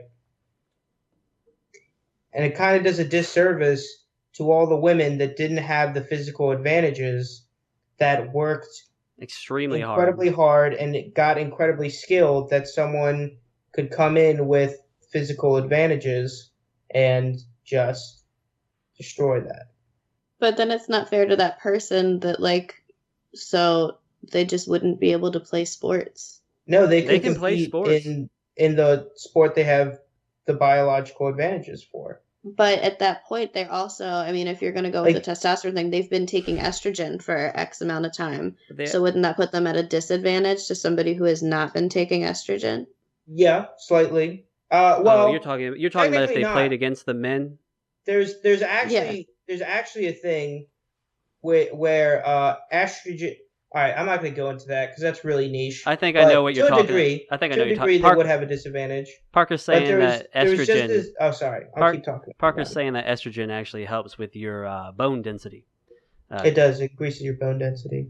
And I think he's saying that, like in fighting or something, you might actually have an advantage there. But I wouldn't be sure about the science either. That's way too many variables to have any type of real discussion about. Right. But like there's a transgender transgender man in Texas, I think, who's like 17, and he wanted to compete with I forget which way it was, I think he wanted to compete with the men because he had been taking testosterone, and he felt that he had like more like a similar thing to them, and he was made to compete against other women in wrestling.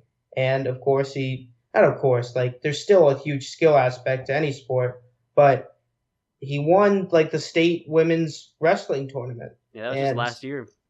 And that just feels like he even felt it felt wrong, you know? I get that might be working the other way. And that's the other thing. I'm all for a trans man going into the male divisions, because that's a woman. That's a biological woman who wants to test the ability in that higher physical stature environment. You know what I mean? I'm all for that one. It's just when you're putting other people. It's all about the unfair advantage that bugs me. Mm-hmm. I wouldn't be for a trans man going into gymnastics where women have an advantage. But wait. I need to say that again. A trans man. Women generally are better at gymnastics than men. Then I would be for that, because he wouldn't have an advantage. No, but or she wouldn't have an advantage. A trans man that was born a woman would have an advantage over other men. Oh, I see what you're saying. Yeah, so there you go. Then they couldn't go in that one either, but a trans woman, if you're a biological man, all right, and a trans woman, we beat this horse. We've all said our piece, and I can see where you're coming from, Megan, too. Yeah, there's just too many different. This just proves there's too many different variables for there to be like one rule about it at this point. There's not enough of like. There aren't enough examples for us to really know what the right answer, I feel like, is.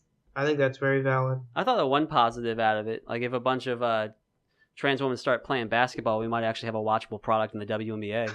Oh my god. I knew it was coming. I had to squeeze that one in there. I don't know if Megan's too happy. I hope she still likes me as a person. Oh, you know who doesn't watch the WNBA? Women. Right. Anyway. All right. That's enough offensive stuff in 5 seconds. Yes. Sorry, Megan. Let's go on to the happier debate. Abortion. Oh my god. Yes. It was coming. Yes. We're still. I feel like me and Megan might have a closer view on this. I actually think that you all are going to be surprised how much we agree. All right. Who wants to go first? Parker, you started off. I'll put out this one point really quick. I think people reduce the argument way too much to being about something you can put on a sign when it's a really complex philosophical argument. But I think first trimester probably should be okay. Second trimester, I don't know. And third trimester should probably be illegal. That's my stance. The thing about the third trimester, nobody is going through a full pregnancy and then deciding just because they don't want to have a baby to then abort that baby. If there is a third trimester abortion, it's because something is very wrong. Either something is wrong with the baby or something is wrong with the mother, and it's preventing a lot of heartache, and also nobody's making that decision easily. So I think that third trimester abortion should be legal, because it's not like somebody's going to be like, oh, fuck, 1 month away, just kidding. I actually don't want to have this baby. Let me abort it. But do you think that should be legal if they decide 1 month away that they don't want to have a pregnancy anymore and there's nothing wrong with the baby and no medical complications? Yeah, that's where I would fall. I would think that's what's hard about this. Is you got to separate it out into 3 different things, which is one, rape, which in the case of rape, changes the game a little bit. We'd all agree on that one.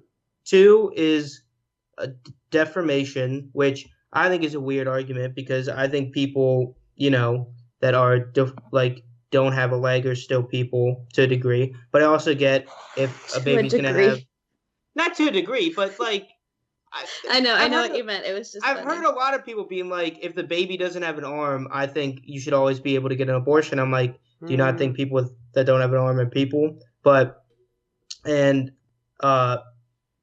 it has like a crazy brain deformity where it's not going to be functional as like an adult, like I think that's a different conversation. And normal pregnancy where there aren't any complications. I think you have to separate out into that three things, or else it's just constantly be going, well, what about if this happens, or what about if that happens? You know what I mean?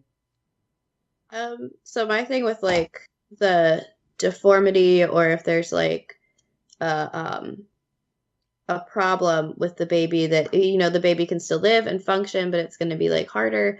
A lot of those abortions, I think, come from financial realizations that, like, if your baby has a condition or something like that that you can't afford, I think that's a very devastating choice that some women make. I think that's personally, I think that's a complete BS argument. Like, if they're a human being and you can't abort it regularly, right? Like, why does them having it, like, finances don't have anything to do with someone being or not being a human being, to me. I don't care what your financial situation will directly is. Well, unfortunately, they do. I mean, that's why a lot of women get abortions when they first find out that they're pregnant, because it's my kitten. Aww. Because look mad. They can't afford a baby. They can't. That's like, to me, that's not a human being yet. That's different. Wait, what? What point does it become a human being? Well, that's the whole debate. It's 22 weeks.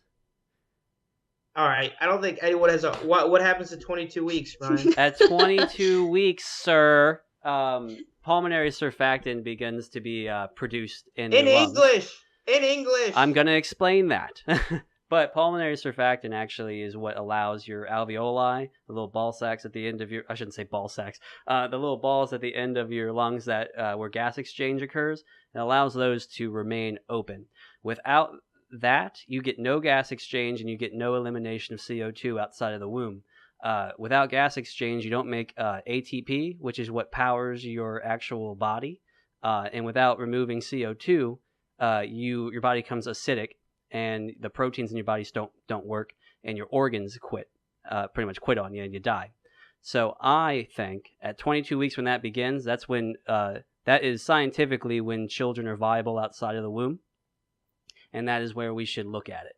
So viability outside of the womb is a weird argument, because as medicine gets better, people can be like, you can have a baby outside of the womb at earlier stages, which seems like it seems weird to give something humanity based on where medicine is at in its current form.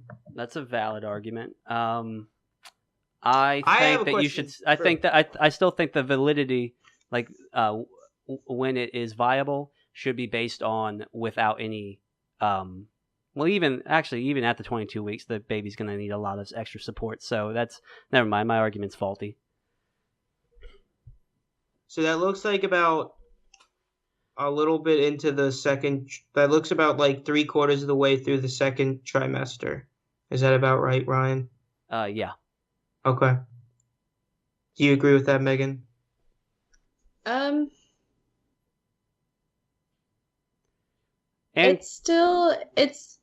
And keep in mind, Megan, all the things you were talking about, like someone who's raped, or if the kid, like there's danger to the mom, or the kid, like if you give the birth, there's danger the mom dies. Past that time, still legal to do that.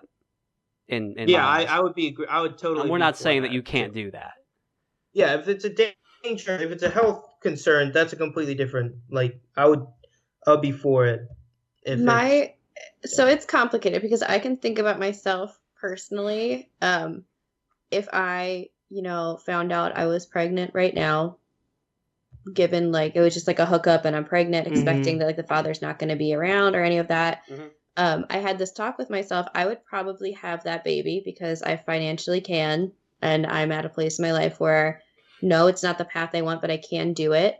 However, I feel no negativity towards a woman in the same position saying, no, I'm not going to have this baby. So I know, like, my personal limits with it. I feel very safe knowing that abortion is an option for me. And I can tell you my personal opinions on it, but overall, I think that abortion should be made accessible and legal and regulated because women are going to try to do them themselves if it's not at any point. To what point though? I mean, like the whole pregnancy. The whole pregnancy.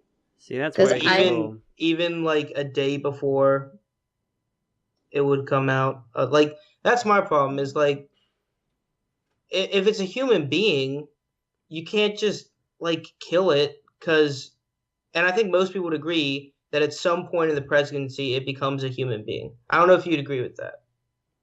I do agree with that, but I mean, there are fucked up people out there, so I don't know, but I firmly believe that somebody wouldn't go to the day before their due date and then be like, you know what? Never mind. That's true. That's true.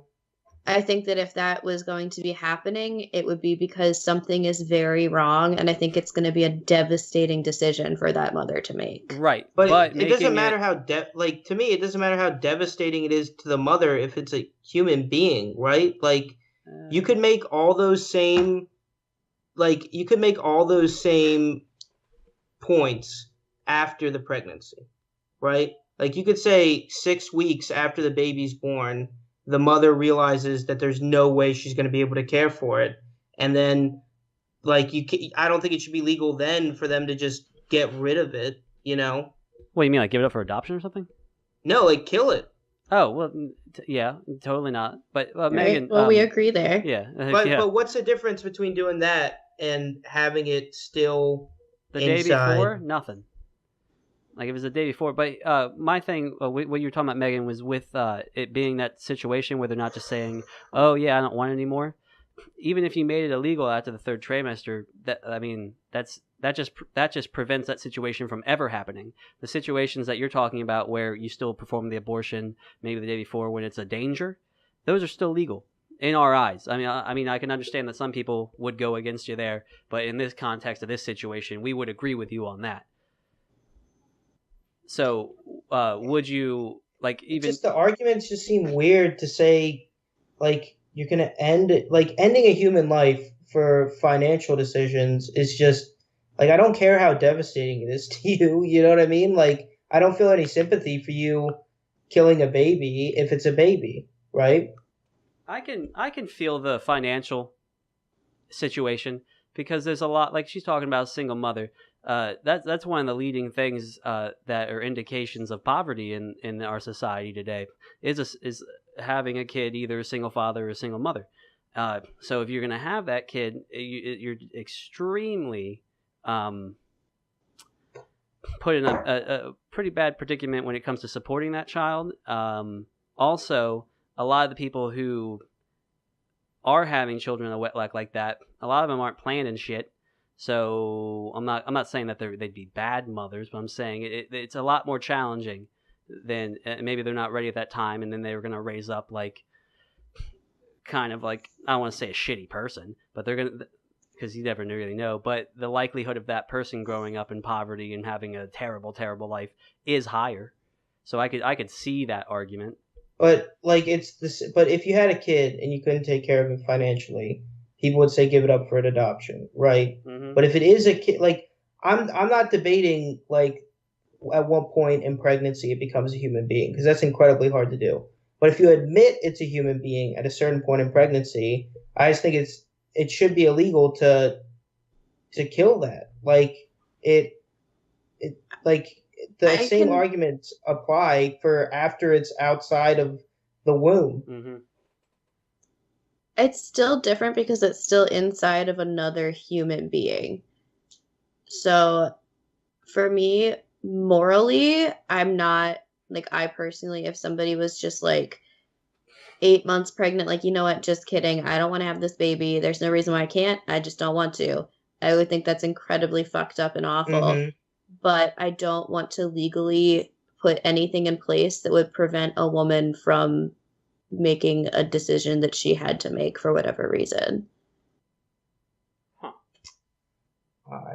But all right. So should it be illegal once they're outside of the womb, though? I mean, yeah, then it's murder. Once, well, no, hold up, Ah, because if we're thinking like 9 months pregnant, like full term, the baby is like born. But if it's, you know, but that comes back to with modern medicine, how quickly can something be outside of the womb, you know? exactly. So I don't It's a know. hard one. I think it's one of the hardest debates in politics today. But Yeah. it's just Like even at that 22-week mark, they're going to need a lot of support for exactly. life. And at that point, since they're out of the womb, if you're going to say up to 9 months, okay, even if we're supporting them, we can just cut it off and say no, we don't want it anymore. I think that's a problem for me.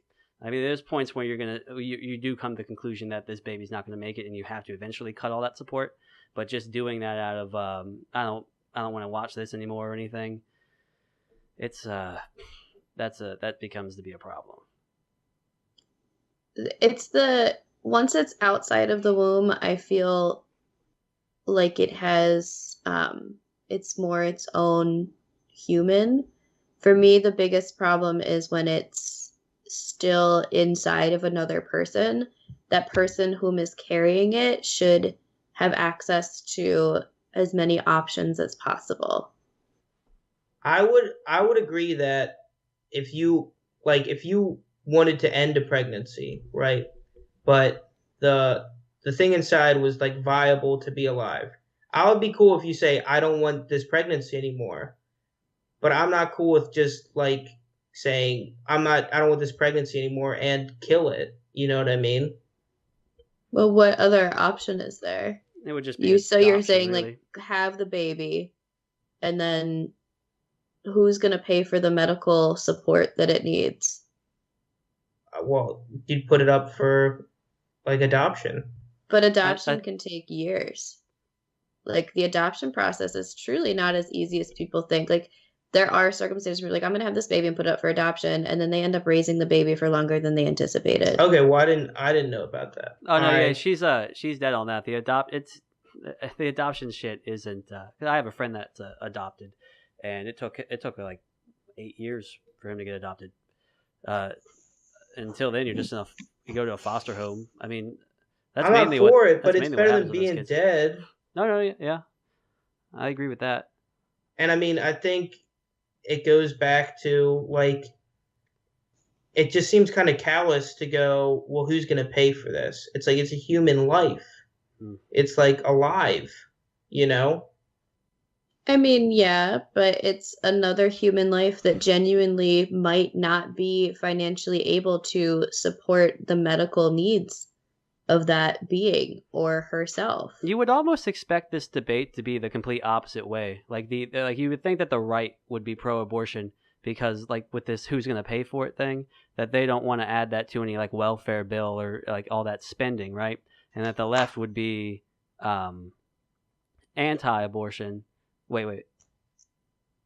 I'm confused. But no, I can see what you're saying, how like the left tends to be more in favor of human rights and human life, and the right seems to be more callous in terms of welfare. I mean, they still are. They want to have their cake and eat it too. They want abortion to be not available, and they also don't want to give any more money to welfare. Right. So, and that's which is dumb. Right. No, and then that's a whole nother topic that we can get into. That I'm staunchly against welfare spending, but I'm slowly getting shifted. I'm slowly getting shifted. Well, two more Marx books. Nah, no, it's not. But but like my thing is, I thought we spent so much more money on welfare than we actually do.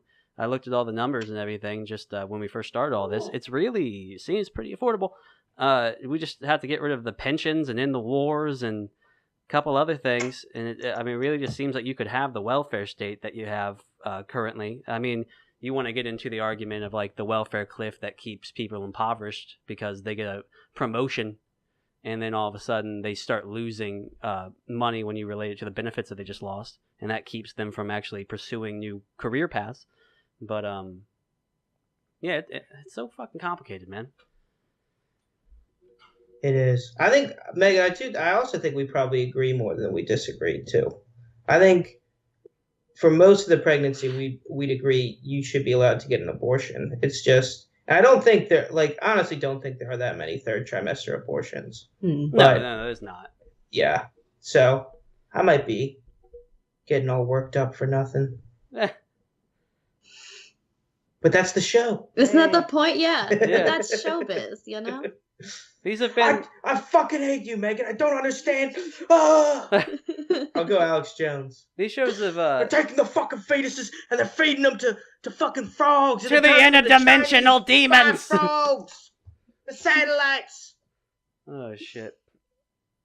Oh, do you want to talk about Tim Pool now and the Twitter thing? Yeah, we can. Megan, are you good to continue? Or did we already talk about that? Yeah, I mean, we've been at it for like 2 hours. Bet? I'm fine. Cool. We cut this up too, so like we're not just gonna release the whole like whatever. It'll be like when we start talking about abortion, then we'll do that as like a own little clip, that whole thing. So like this conversation, no one will ever see this unprofessional thing that we're doing right now. But cool. Let's. I still think we should release the full podcast, Ryan. Well, we can do both. Who would watch it? Who would watch it? My mom. My mom. My mom watches these. All right, true. My mother would watch it. Yeah, we can do the audio and shit on iTunes. I just gotta set that up. Good. I'll listen to it in the car on my way to work. Nice. Oh, Parker, we're gonna have a discussion later after this stuff about social media and how to set it all up and what we're gonna do. But let's continue with this Tim Pool thing that you're talking about. Totally thought you were in trouble for a second when he was like, "We're gonna have to have a discussion." Oh no! It doesn't work like that. Like no one's like a boss. Anyway. All right. Do you want to play a clip, or you want me? I can introduce it. Cool. So I only have a few clips right here. Here, let me just give a quick overview. So basically, on Joe Rogan's podcast, which is a great podcast, check it out. But he had the CEO of Twitter on, and they basically had like a no clause like discussion about Twitter that people were upset about. Basically, Joe didn't ask him any hard questions, and there seems to be real issues with Twitter that people are upset about, that Joe just completely like ignored. And then he had Tim Pool on, who went over some of these problems and talked about kind of like the machine of social media and its impacts. And then, like a baller, he had Tim Pool on and the CEO of Twitter with his like head of legal counsel. And it was a very good, I thought, back and forth like discussion about how Twitter kind of fits into society and some of the things they're doing. Play the clip. Ba-bam! Here's a clip about how the actual process of banning goes on. So we'll get this a little listen. Miscontext. I mean, it seems to me that there's a lot of people that say things in humor, you know, they or slurs within particular communities, which is perfectly reasonable. Right, okay. Right. So yes, there is a danger of the algorithms you guys can't hear it missing context, and that's why we really want to go carefully into this, and this is why we've scoped it down. Okay, well this thing's fucking up. Well, that's not gonna work. Just kidding, no clip. God damn it. Well, anyway, basically the clip talks about like all the people that they have set up. It goes through so you get warnings on particular things that they deem like harassment on other people, and it's a lot of different stuff. Like just saying like everything that we even talked about earlier today with like the transgender stuff, that'll get you caught. Like if you call a transgender person the wrong pronoun, that's considered harassment. Yeah, or even if you sit there and say that like, yeah, you're a woman, but you are biologically a male, so you have an advantage during these sports, that'll get you caught too, and you have a risk. I haven't seen anything about that. It depends on if you're just saying it or if you're saying it to a transgender person. If you're saying it to a transgender person, oh yeah, that was the whole then that's when they get you caught. Even if you're just having a polite discussion, the algorithm picks you up, it gets sent to a thing, and it really depends on how the transgender person felt instead of like what your actual purpose of saying it was. And they got a lot of controversy because, I mean, they have like 4,000 people that work at Twitter, and less than 1,000 of them have to deal with all of these comments and decide who goes and gets banned and all that jazz after the algorithm picks things up and people report people. So their problem is they're getting people more on the right-hand side of the political spectrum aren't reporting people. So they're like, because they all just want to be able to say whatever. Some of them, you know, you have that proportion that are bigots and want to be able to say the bigoted shit. But then there's other people that just like they're staunch for free speech and they don't want to report people. Now, people on the more left-hand side of the political spectrum, they're over there, they're fucking hyper out there trying to report people left and right. So that can also lead to this sort of not the distribution of right-wing people on Facebook getting reported and banned. And then the rules specifically when it comes to that transgender one also is playing and completely eliminating a whole ideology of like biological men being men, and making that to where you can't even speak that in the public space. And there also was some of the problems that were brought up too were, one, that conservatives, even for the same rules, got banned more than liberals. Two, that one of the general things they brought up was that people on the left and Twitter follow people on the left, and people on the right follow everyone. I thought that was interesting. That seemed really interesting to me, but it kind of makes sense. A lot of people in the media are kind of more left leaning, and not that people on the left are more sensitive, but that they don't, like, they're quicker to unfollow somebody, I'm gonna guess, for saying something that might be contentious. You know what I mean? Right. Like if Ben Shapiro says, if you're born a woman, you're a woman, like, people on the right, even if they disagree with that, probably aren't going to unfollow him for that. You know what I mean? Right. No, I see what you're saying. And then also, there was one other thing that was big. The other thing that is really important is that they basically admitted Twitter influenced the 2016 presidential election in a pretty real, demonstrable way. And the issue they're getting into is if it's affecting the election process, should there be regulation on what you're allowed to ban people for? I just feel like as long as you're not saying slurs, you should be able to say whatever the fuck. Well, the question is, what is a slur then? Some people would say misgendering somebody, which I'm not for. I'm not for that. Like, you should call somebody by their proper pronouns. Should you get banned for intentionally doing it to somebody? I think probably. But should you get banned for having a discussion about it on Twitter? I don't think so. That's like the real problem, right? Right. I think it would depend on the discussion and how willing the other person was to partake in that discussion. Mm-hmm. Like, if it was two people who are, like, you know, going for it, that's fine. But if it was like one person really wanted to debate something, and the person, you know, if there is a trans person who was really like, I don't want to do this right now, like, I'm just on Twitter, and the person kept going, was like, oh, it was just a discussion. If they didn't want to do it, that's harassment, in my opinion.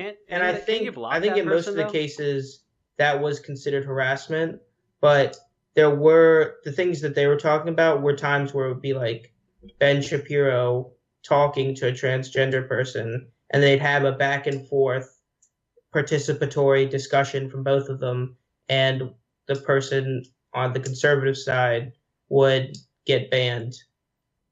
And yeah, which I don't agree with. Can't you block that person though? Like, what happened that banned them? Just like they'd be like talking to a transgender person and be like, if you're born a man, you're a man.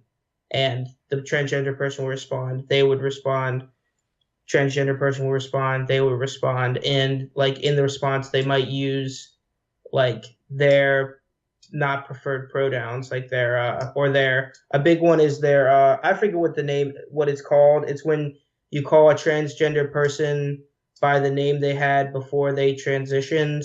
There's a word for it. Fucked up. Their dead name, I think it's dead called, naming, which yeah. is pretty fucked up. It's like I'm just like, your old name's Philip. I'm saying, all right, Philip, whatever. Yeah, and yeah, that's fucked up. But I don't know if that should get you banned, right? I think it should, because I feel like that's serious harassment. But I mean, it's not harassment if the other person's like, you can't just turn a conversation into harassment. Yeah, what if if the other person is participating? And what if the other person's rude?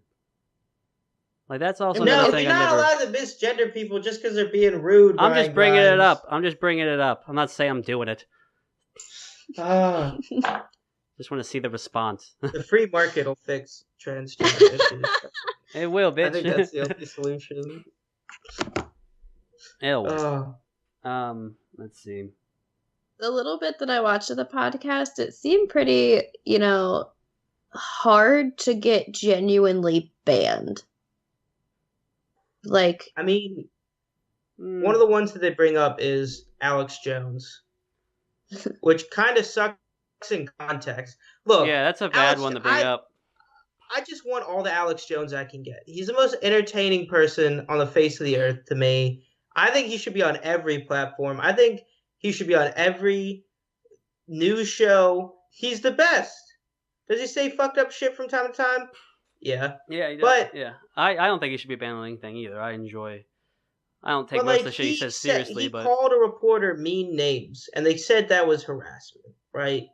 And it's just, and the problem isn't necessarily the rules. It's also the rules and the targeting, right?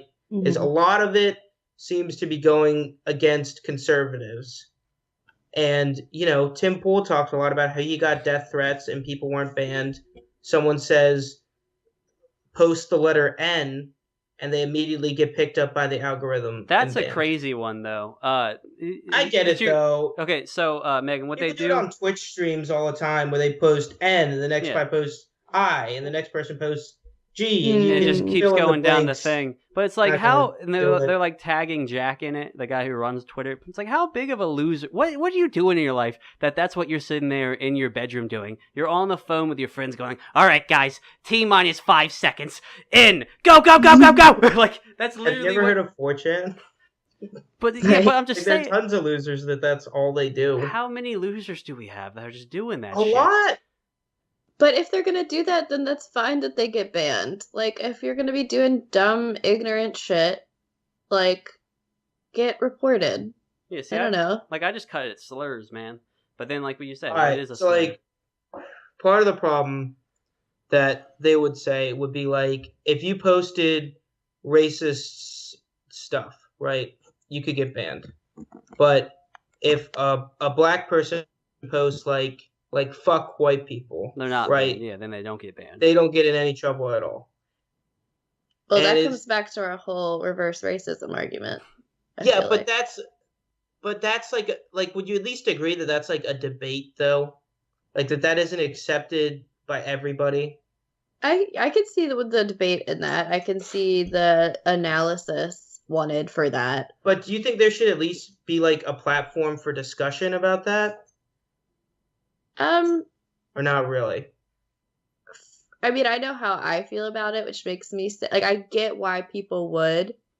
I wouldn't, because there's a difference between saying fuck white people and fuck literally any other group of people. Why? See, that's the thing I don't understand. I mean, I get your whole power dynamic there, and that's the way you look at it, but you're still saying fuck this general group of people that I don't know anything about individually just because of their skin color, which is sort of the definition of racism.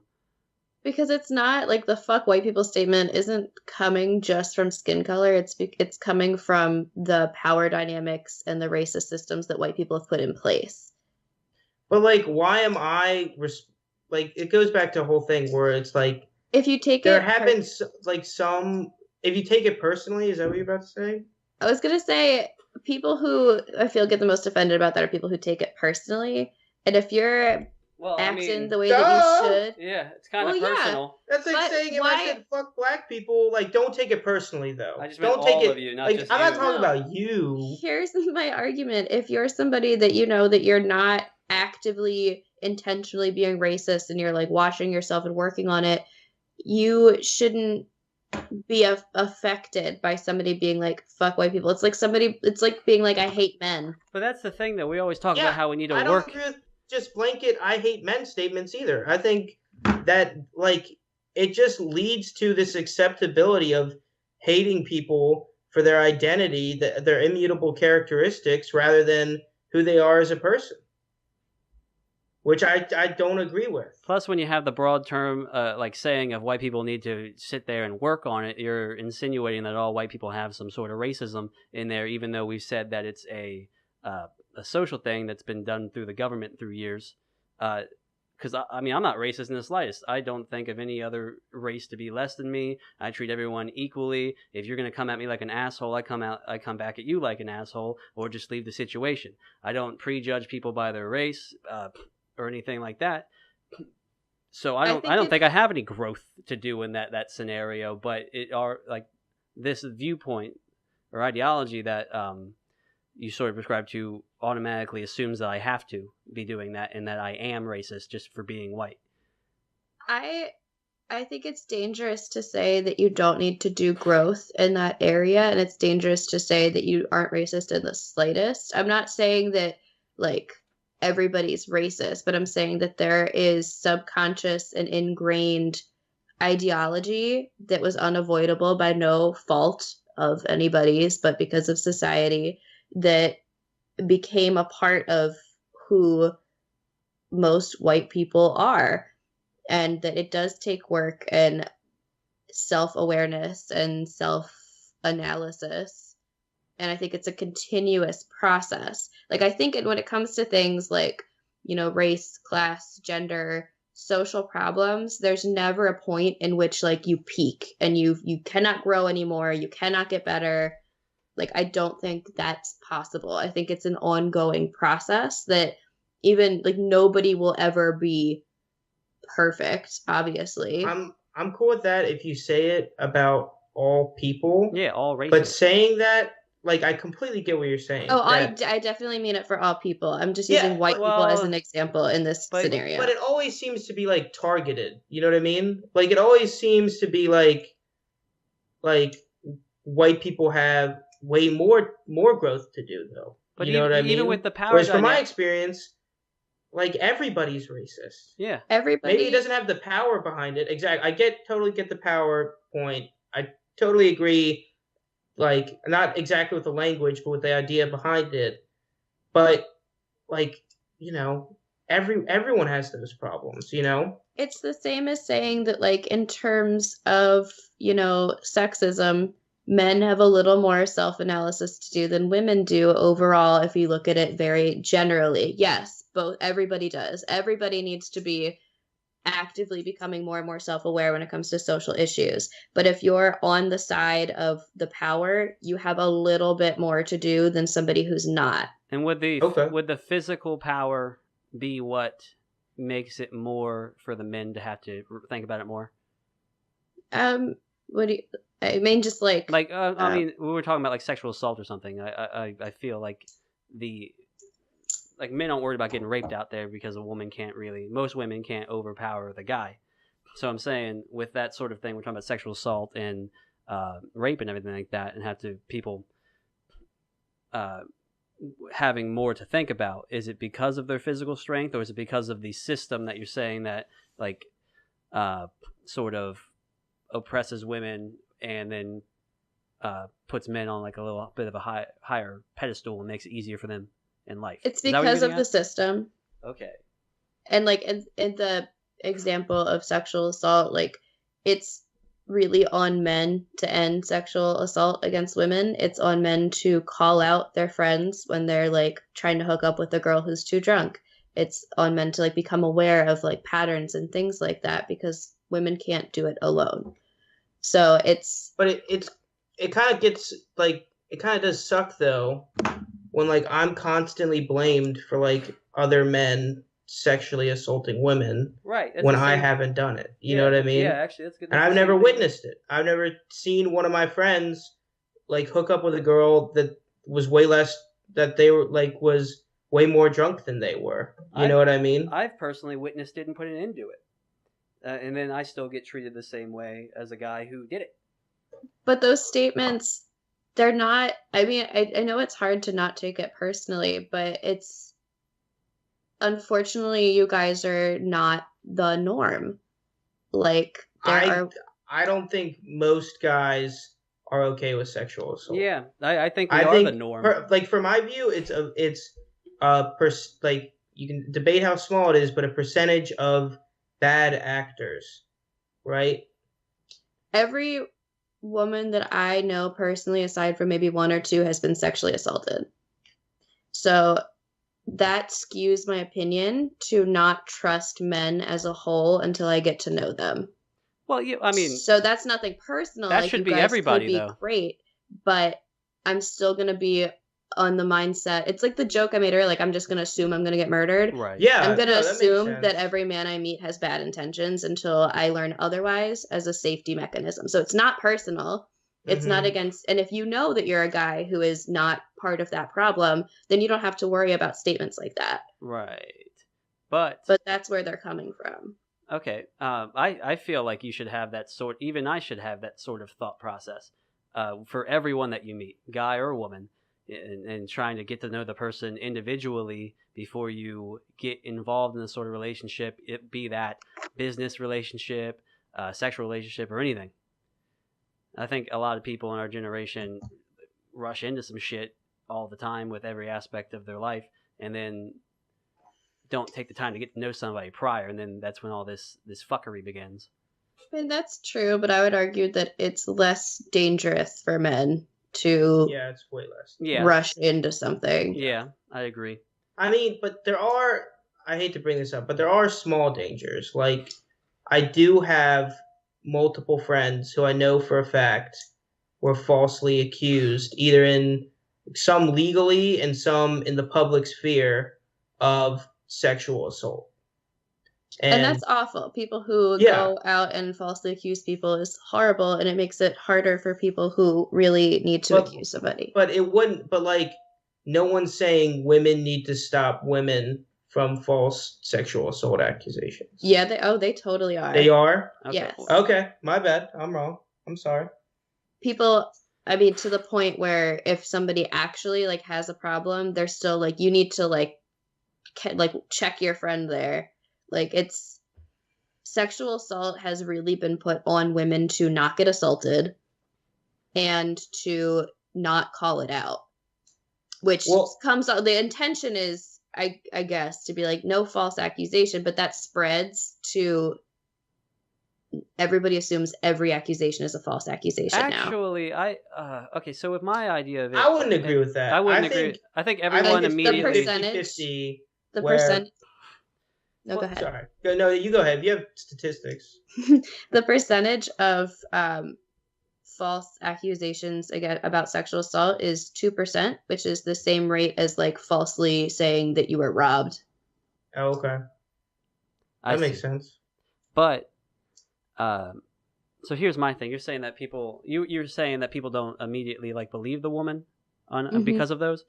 I really don't agree with that 100%. I think because once again, this is just my experience with everyone that I know and have seen like through internet and everything, is people tend to believe instantly the woman, and then they go and start looking for evidence that it happened. And if they can't find any evidence that it happened, then they go, okay, we don't have any evidence of you, can't really believe anymore. But right off the bat, it seems to be, unless you're just, I mean, like, don't get me wrong, there's people who immediately, but I don't think it's that massive point of a population. I think it's just the loud population that you spoke of earlier when we started off everything.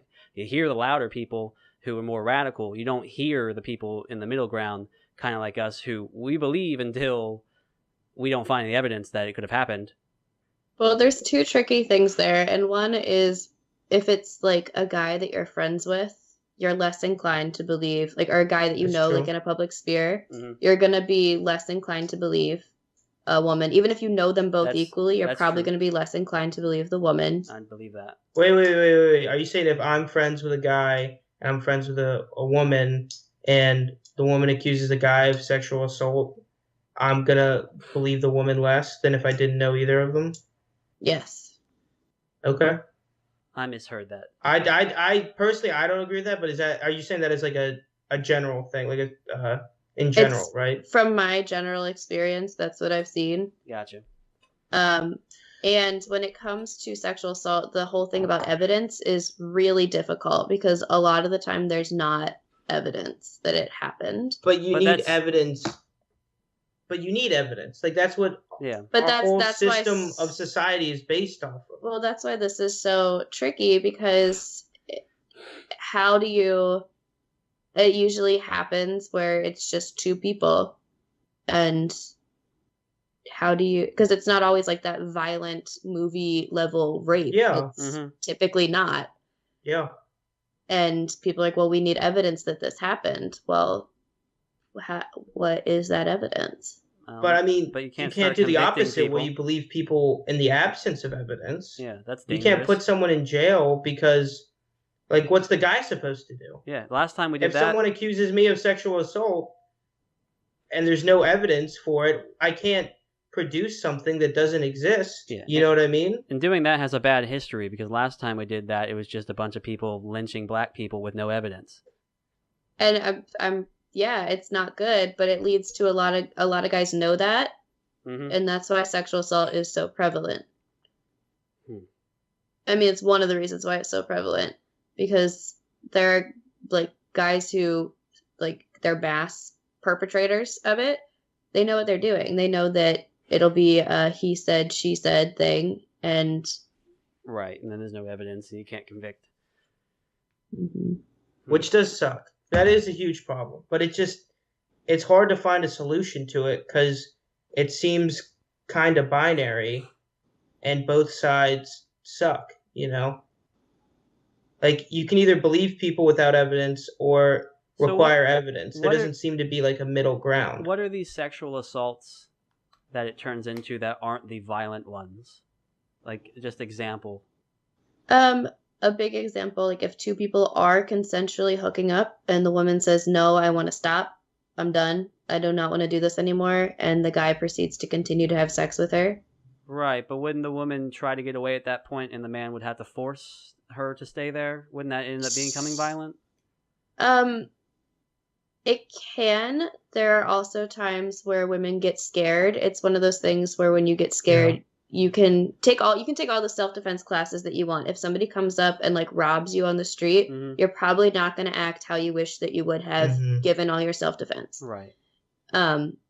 So, and women know that there could be a struggle, so they typically will just they just accept that it's happening until it's done because that's the safest option. Because then they're thinking, oh shit, he's going to do this anyway. If I try to run, he might actually kill me. Oh, okay. I see. So that's why those struggles aren't as common, and that makes it even trickier because then they're like, well, you didn't even struggle. It's like, well, I was terrified, so I didn't don't want to get my jaw broken. I didn't want to. Okay. Yeah, which makes a lot of sense, but it's also, yeah, it's pretty bad. I agree, but it's like, how do you fix it though? Yeah, I don't really see a way to. The biggest way to fix it is to talk about consent and how consensual sex isn't the absence of a no, it's the presence of an enthusiastic and clear yes. Yes. But like the problem with that is, you know, like I had to go to Towson, I had to go to like this, I forget what it's called, like commencement, or like it was a big thing in an auditorium. And they went through role plays of like having sex, and it was like two aliens that have never had sex, where they're like, yeah, may I and touch your breast, stuff like that. Yeah, exactly. It's like, is it okay if I touch you? Yes. Is it okay if I touch? And like, if you tried that as a guy, like, you seem like a weirdo. You know what I mean? There are sexy ways to do that. Can you tell me? I'm just gonna call you up, Megan. Next time I have a girl over, I'm gonna be like, I'm gonna have like an earpiece in. Like that SpongeBob episode where Patrick teaches SpongeBob how to drive. Yeah. Oh, Big toe! Toe! I'm gonna be like, do you consent to having sex tonight? Oh, God. I don't even know how you do that. Parker, she'd be I like, I probably just got any woman that would listen to this to like close the window immediately and... That's why there are sexy ways to do it. Like if you're like, do you want me to fuck you right now? Like that can be kind of hot. Oh, okay, that's my go-to line for now on. Thank you. Dude. Use it seriously, or do you want me to do that? Like there are ways that it can be sexy. Oh, okay. Yeah, just ask, do you want me? Don't say can. Can I do this? Do you want me to? That sounds... Oh my God, we fixed it. we just fixed it. We solved sexual assault. I've never heard this before. It only took 2 hours. We did it. We just fixed sexual assault. Oh my God. And you just increased the smoothness of my game by like 5% minimum. Yeah, I was pulling out these contracts and they were not into it at all. I was like, just sign right here. It's like, listen, we have 27 pages. I can give you the gist or we can read it together. Initial. Thank you. 2 lawyers have to look over it first. Art will be back in 4 hours. That's the weird part is when the lawyers watch and like they start getting into it and you're just like, come on, man. Oh, damn. Like, I'm paying you. No, but a big thing also, like, I don't know if you guys saw the whole Aziz Ansari thing that happened. Mm-hmm. So reading people's body language is also important. I know that's sticky. Oh, yeah, that one gets real. But that girl was about it. The girl was giving him a blowjob. Yeah. What more body language do you want? First of all, my head's just in the skies at that point. I'm hashtag triggered right now. I'm sorry. If you have a conversation with somebody, you can kind of tell when they're done talking to you. I think guys are way worse at it than women. I think women are way better at body language. Because men haven't been taught to be, and they need to start learning. But the reason this girl wasn't talking to Aziz is because she was in the process of sucking his penis. He also, like, made out with her 3 times after she was like, I don't want to do this. Okay. I don't know that part. I didn't remember that part. Yeah, that was the whole part that started it, was that she was like, I don't know if I want to do this. And he kept, like, trying and trying and trying. And then eventually she was like, okay, I guess. So, like, that's also a thing is, like, if it's a no the first time, it's not a ask me 3 more times. There's a lot of pressure involved in sexual situations when you're alone, when, like, you, a woman, are alone with a man. Mm-hmm. And if the sex is happening because you've been persistent and, like, pursuing it and, like, you've asked several times and she's like, fine, like, okay, fine. Like, that's not really... I'd feel icky. Like, you at that point. You should feel icky. But a lot of people don't. I mean, that's not sexual assault, though. Yeah. It's not.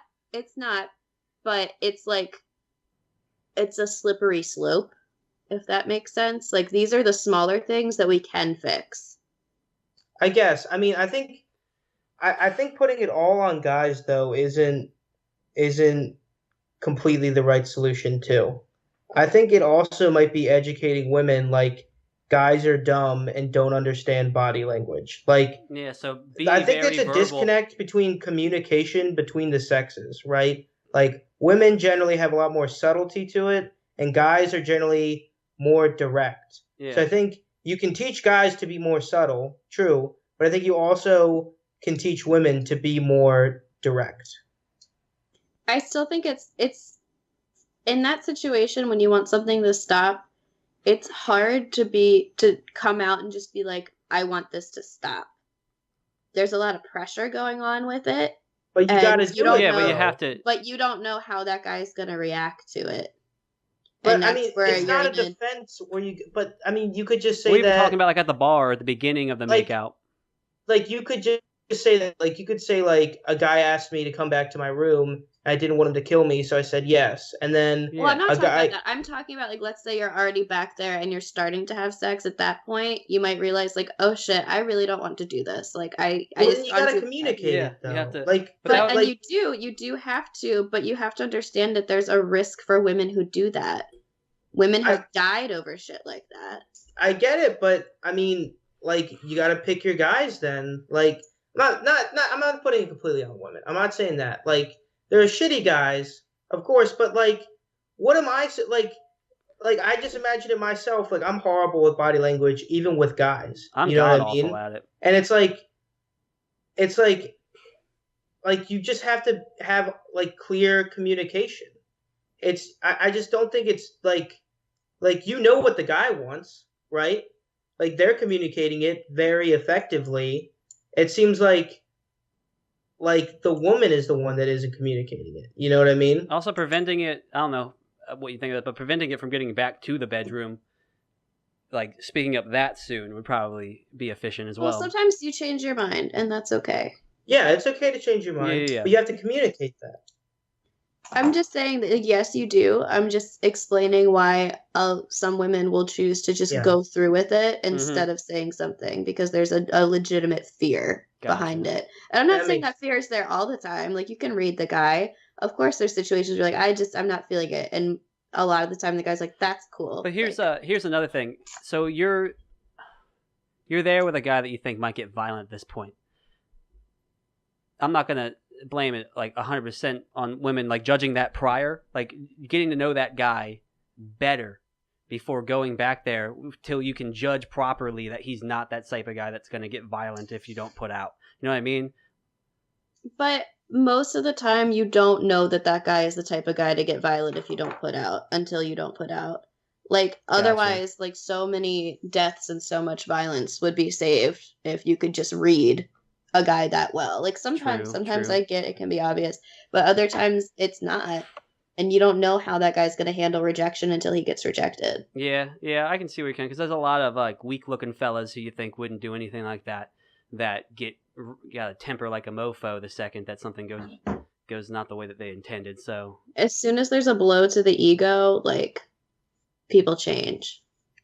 It's true.